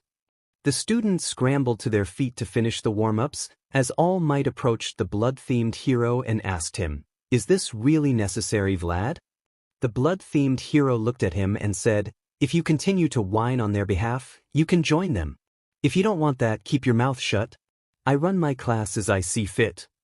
The blonde hero chuckled nervously, knowing from the records that Vlad might actually do it and force him to join the students in their warm-ups, but in all honesty, he was happy that Izuku made it in his class rather than erasers. He was pretty sure that the nighttime hero will try to single his successor out in an attempt to expel him. He then looked at his successor doing push-ups with vigor and smiled, remembering the training he gave him. "You came really far, young Midoriya. But today, I want to see how far." After 1 hour, the students have all finished, but some were worse for wear. The first to finish was Itsuka, followed closely by Izuku. The last was surprisingly Rikyo. Everybody thought it was going to be Manga or Kinoko. The blood-themed hero then said, "Good, now that you've finished the warm-ups. Expect that every heroic class will start like this." This caused Rikyo, Manga, and some others to drop to the ground with a sad aurora around them. The man then left the training ground, ushering with his hand for All Might to start. The blonde hero then said with a loud laugh, "Well, now that you students finished your warm-ups, we can begin the combat training lesson. The case which we are going to work with is anti-personnel training." Murmurs began to rise among the students as they thought about what the teacher said, but Yui raised her hand. When the blonde hero nodded his head, she asked with an expressionless voice, "Sir, don't you think that we're moving too fast? I thought the first lesson might be some sparring matches between students. I mean, shouldn't we wait till we have more experience?" The blonde hero smiled as he said, "You're on point there, young Kodai, but the experience you're talking about will be gained through the battle training you'll be doing today. And the best way to gain this experience is by first-hand application, don't you agree with me? The girl nodded her head.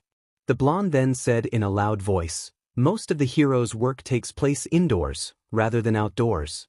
So today we're going to work on this aspect. You're going to learn how to fight a villain in a closed environment. Therefore, for the exercise, you will all be divided into teams. Then a couple of questions began to rise from the students.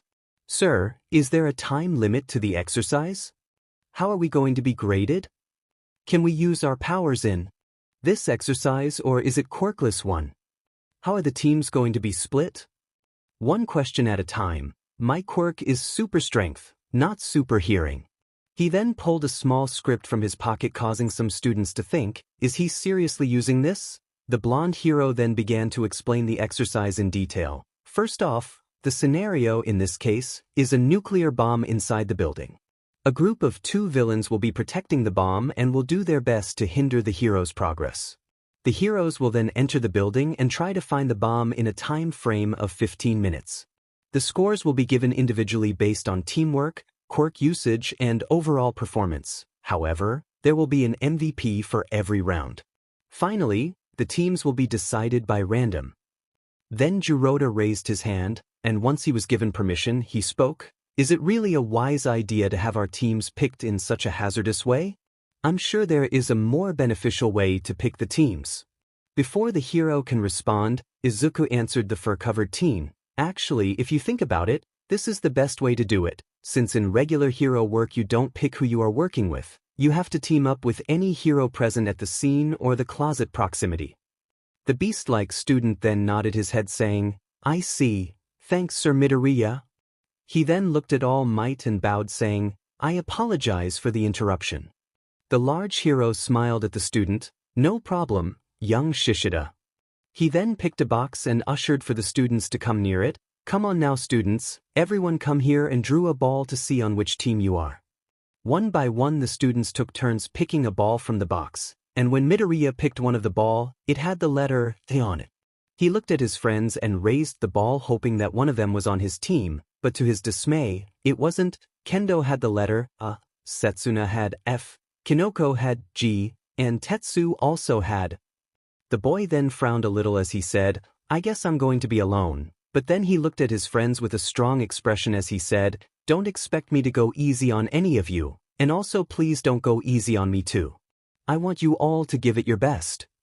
Tetsu then cried saying how Midoriya is being manly, while the girls smiled, or in Kinoko's case gave him a thumbs up. The mushroom girl then felt her shoulder being tapped. She turned around and saw Kuwaro holding a ball that said D on it. The boy smiled at her and said, guess we're teammates then. The girl felt very uncomfortable away from her friends, but steeled herself since she can't depend on them forever. She smiled at the boy and said, I guess we are. Midoriya then asked out loud, who has the letter D? A loud groan from his side caught his attention as Toguro came to his side and said, please say that you're kidding me. Midoriya then slumped as he thought, wonderful, just wonderful. I'm afraid not. The green-haired boy answered. The bug boy then replied, just stay out of my way, and I'll win the exercise for both of us. Midoriya didn't argue, hoping that when their round begins the bug boy would change his mind. Then the teams were announced. Team A, Kendo and Tetsu. Team B, Yanagi and Kodai. Team C, Shishida and Shiozaki. Team D, Midoriya and Kamakiri. Team E, Tsunatori and Fukudashi. Team F, Tokage and Shoda. Team G, Komori and Kuwaro. Team H, Rin and Bondo. Team I, Awaze and Kaibara. Team J, Tsuburaba and Hananuki. The giant then came upon them as he laughed saying, wonderful, now that the teams were picked. We'll also pick who'll be going against whom. The blonde man then revealed another box that had the word hero on it and picked up a ball that said D, and then picked another ball with the letter C from another box with a villain label on it. Both teams C and D looked at each other. Shishida then stepped forward and said, I wish you both the greatest of luck in this exercise. While Midoriya thanked the boy, Toguro merely scoffed at him. In the end, the placement was like this. Heroes, D versus villains, C. Heroes, F versus villains, J. Heroes, I versus Villains, G. Heroes, E versus Villains, B. Heroes, A versus Villains, H. All Might then approached the villains team and looked at the two young heroes. He then said, "Heroes, today to win and save the day, you must become villains. Here's a map of the building. You must begin strategizing on how to stop the heroes. You have a 5-minute head start, so go." Two then bowed saying, "Hi, All Might Sensei." The villains team then went and entered the building. All Might then went to the heroes team and gave them the manual to the building as he said, "Heroes, the villains right now are threatening the safety of the civilians. It's your job now to secure the bomb and capture them. Don't forget that you are fighting indoors, so you must keep the damage to a minimum. Here's a manual to help you understand the interior structure of the building. Good luck, heroes. You have 5 minutes before you enter the building to come up with a plan to defeat the villains and secure the bomb." The hero then retreated to the viewing room. Midoriya then looked at the manual and said, "I think that the bomb might be on the 5th floor. Given that Shiozaki's quirk gives her the perfect defense, it would be reasonable to assume that she will be protecting it. In that case, Shishida will be the one going to confront us, so if we fight him together we'll be able to defeat him and then go on to secure the bomb." Midoriya was cut off by the bug boy who said, "Be quiet. I told you to stay out of my way. You're only going to slow me down. But you can't win this alone. Shishida is a strong opponent with a strength-enhancing quirk. You can't expect to defeat him that easily on your own. We need to work together," Izuku said, trying to get his teammate to cooperate. The boy looked at him with an unamused look and said, "Listen, nothing personal, but you're only get in the way. You just manifested your quirk, and you don't have control over it, which means you're going to break down." Izuku couldn't say the boy wasn't technically wrong, but he had enough of people walking all over, so he said, "No, I can control it. A small piece of it, but if you had to go higher, you would break." The blade boy said, "So stay here." Midoriya then sighed, but he wasn't deterred. He was going to show that he was worthy of being in this course whether Toguro liked it or not. He looked at his watch and saw that there were 2 more minutes, so he began to think of a plan to win the exercise and hopefully make it look like he was working with his teammate. Back in the viewing room, Setsuna said, "I don't like this."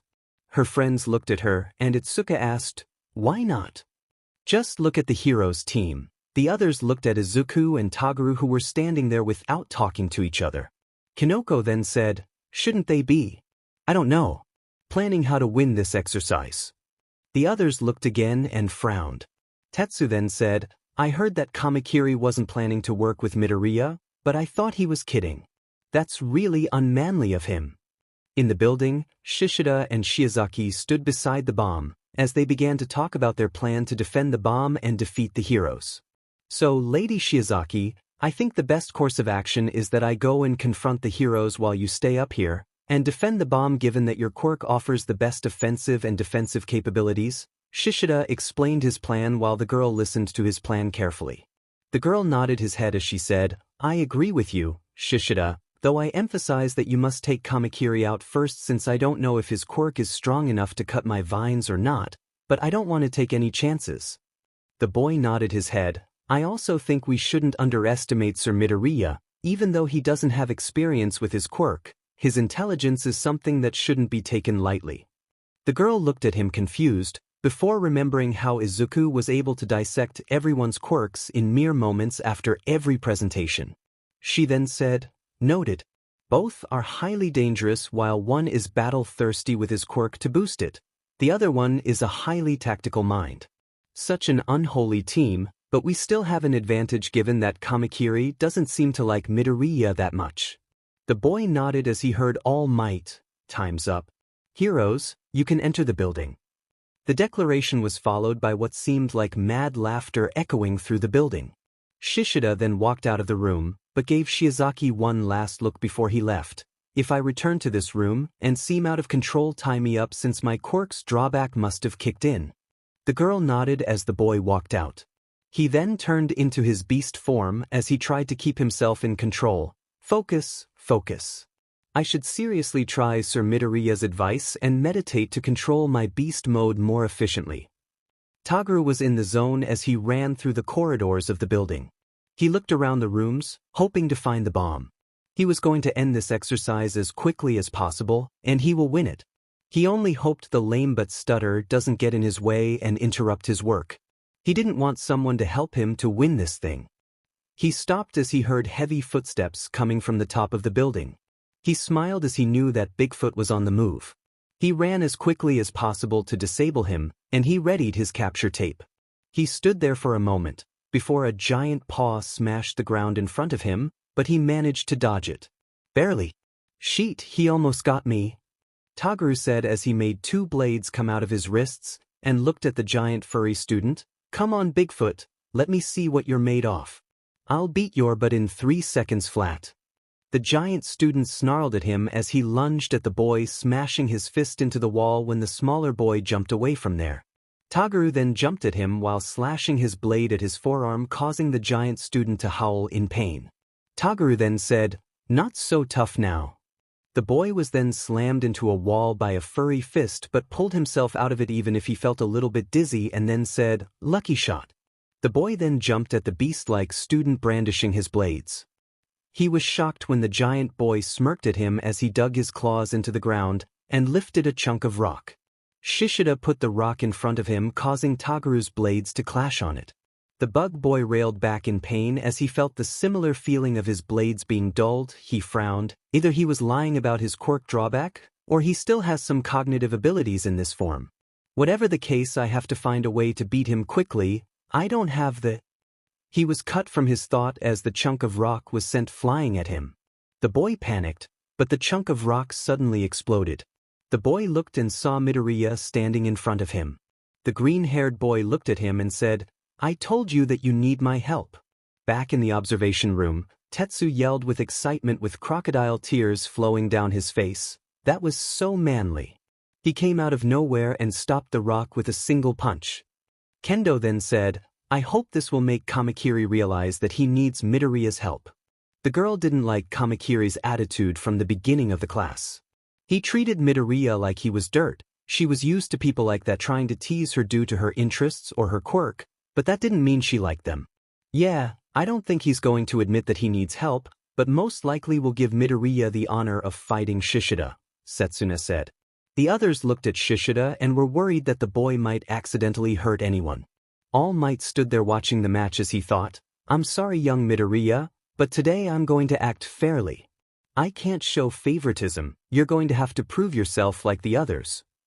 He then watched as his successor dodged a strike while dragging the bug boy away from the beast boy. Back with the heroes, Midoriya looked at Kamakiri and said, "We need to come up with a plan." "No, you stay out of my way." Midoriya sighed as he said, "Go." The boy looked at him confused before he said, "What do you mean? You want to win the exercise, right? Then go, I'll hold back Shishida." The bug boy waited for a moment before standing and walking away saying, "Are you sure you can handle him?" He didn't want his help, but they were on time, and he didn't want to lose. "Yeah, I'm sure I can keep him at bay." "Are you sure your blades can cut through Shiozaki's vines?" "Yeah." Toguru was cut off by a sudden yell, "Aye!" Both boys looked at their classmate who looked out of it, and Toguru ran without the giant boy noticing him as Izuku attacked him with full cowling at 5%. "Man, my body stings a little but I can handle it." The boy then ran at the beast boy, giving him a punch causing Shishida to fly back and get slammed into a wall. Izuku was shocked for a moment as he thought it would take more than one punch to take Shishida down. He didn't get to dwell too much on this though as the boy rose from the ground growling. It finally hit Midoriya. His classmate's drawback finally hit him. He then quickly dodged a blow from his classmate as he then sent a punch of his own. The giant boy took the blow as he launched his own hit back at the green-haired teen, managing to rip the bunny-like ears. Izuku then yelled, "Detriot smash." He then smashed his fist into the beast boy's face. The giant boy staggered for a moment before recomposing himself and running back at the green-haired teen at full speed. The boy then swiped his claws at the green-haired boy. Izuku managed to avoid a hit to his face. However, he wasn't lucky enough to avoid being hit in his chest, which caused his costume to be ripped. Izuku then put his hand on his chest and noticed that he was bleeding. "I need to retreat to figure out a way to defeat him." Izuku thought as he ran away from the beast teen who was giving chase. The boy then increased the power of his quirk to 7%. He felt his muscles tightening, but he needed to get away from Shishida to form a plan. He knew that the boy was following by using his enhancing smelling abilities, he then thought of something that was a bit mad, but desperate situations call for desperate measures. Back in the viewing room, Tetsu was again yelling about how Midoriya was being manly fighting Shishida till the boy ran away. Hey, running away isn't manly. He was silenced by Setsuna punching him on the head. Can't you see he's trying to come up with a plan? All Might then said, young Tokage is right. Sometimes you need to fall back in a fight if you felt that you're losing or need to change your strategy, or if you need to call back up. He then walked up to the mic and said, 10 minutes left. Then Itsuka noticed something Midoriya was doing. What is he doing? She said as she pointed to the screen. Some were horrified while others seemed confused. Only 2 understood his plan, Hananuki said. That's a good idea. Setsuna laughed. Greenie, you always manage to surprise me. Then Itsuka realized why Midoriya was doing what he was doing and smiled. He was truly full of surprises. Toguro ran as fast as his feet can carry him, trying to finish the exercise as fast as possible. He then heard that he only has 10 minutes left. Great, another problem to think of. He finally reached the 5th floor. He knew that Shiozaki was a tough opponent, so he wasn't going to take this lightly. He ran to the door, popping out his blades as he crashed through it. He looked around only to see what he can describe as a jungle. He quickly dodged a vine coming at him and cut it. He looked and saw the bomb through the tangled vines. He said, give up, villain, and I promise you I'll go easy on you. Shiozaki then said in a cold voice, you have sinned, I must punish you in the name of the Lord. Vines began to rush at him as he began cutting them. He dodged a vine that came behind him by jumping to the side. He then ran to the bomb trying to grab it, but was stopped by a vine that captured his leg and sent him flying into the wall. He groaned as he stood up, mentally asking himself, what is it with my classmates slamming me into walls? I think I'll have a concussion at the end of this semester if this becomes a trend. He then saw Shiozaki's vines rushing toward him. He cut many of them, but the wave of vines was too much and he was finally captured by the girl. She looked at him as he smirked at her, and then blades popped out of his body, cutting the vines and freeing himself. He then said, it's gonna take more than that to stop me. The girl then put her hands in prayer as she said, you're right, but I already won. The boy was confused, but then he felt something tighten around his left foot. He was shocked to see that the vine girl used his own capturing tape against him. This couldn't be happening, but what happened next proved it.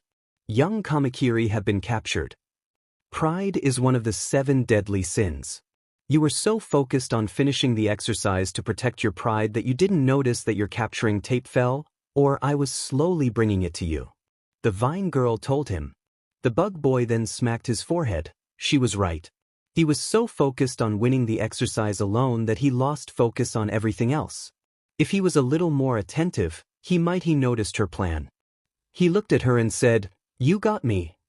He then smirked, saying, honestly, I didn't think you had in you. I thought you'd be crying that you deceived. He then saw the girl in a praying position as she asked for forgiveness for, as she put it, using wicked ways. He slowly walked out of the room, not wanting to be caught in whatever craziness she was experiencing. He sighed as he said, well, Stutter, I guess it's up to you now. He then walked away, accepting his defeat and reviewing what caused it. Back with Shishida, the boy managed to regain some control. He vaguely remembered fighting Toguro, but then everything went blank for a moment. He only hoped that he didn't hurt anybody. He then picked up Midoriya's scent coming from a certain direction. He quickly ran toward it and it got closer. He then sensed something wrong. The scent was overwhelming his nose. It was like he was everywhere. He turned around a corner and saw something that made him stop in his tracks. The walls had some spots on them covered with blood. He knew where it came from. Sir Midoriya, I hope I didn't hurt you too much. The boy looked around trying to find the boy's scent, but the overwhelming amount of blood, or at least the way the blood spots were covering the area, overpowered his nose. He looked around confused, not able to determine where the green-haired teen is. He tried to use his other senses, but his eyes couldn't see anything, and it was deadly quiet. In other words, he was outsmarted. Back in the viewing room, Izuku said, I see. He used his own blood to throw Shishida off his scent. If Shishida can't determine where he is exactly, he can't beat him. That's pretty smart of him, Setsuna said. That's really manly, to use your own blood to win a fight. It's really cool. Tetsu cried with tears in his eyes.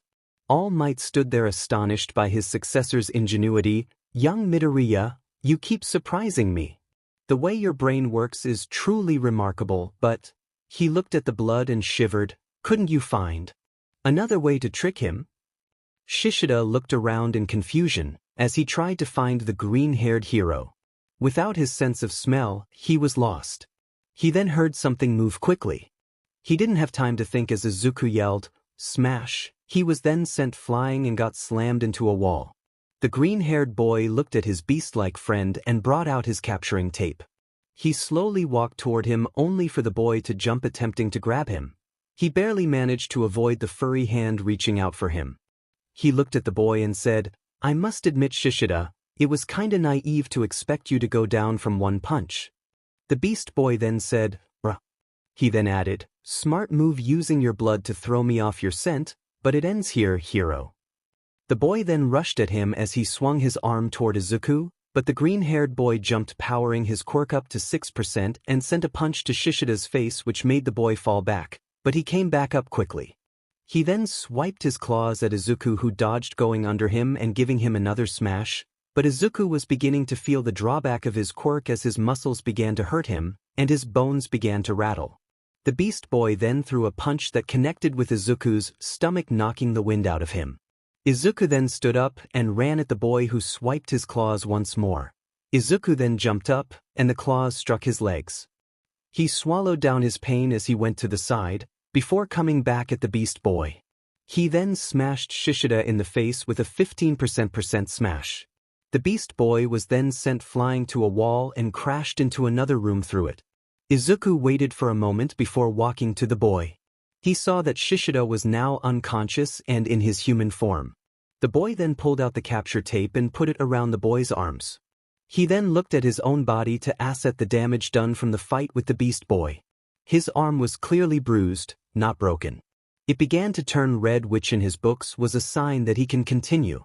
He looked down and saw that his chest was slashed and bleeding, but he can walk through it. Finally, his legs were also bleeding. He then moved them and hissed at the pain, but pushed forward. He then heard All Might say, young Shishida is captured. 5 minutes left. He sighed as he activated full cowling and ran to the 5th floor where thought the bomb with. With Kamakiri caught, it was up to him to catch the bomb. In the viewing room, Izuku walked up to All Might and said, Sensei, can you please stop the exercise? The blonde hero looked confused as he asked, why is that, young Kendo? There is still time for this round. Kendo then said, but sir, look at Midoriya. He seems to be in a lot of pain. He can barely stand. All Might then looked at the screen, and it was true. His successor seemed horrible with his chest and legs bleeding, and his arm didn't look too good.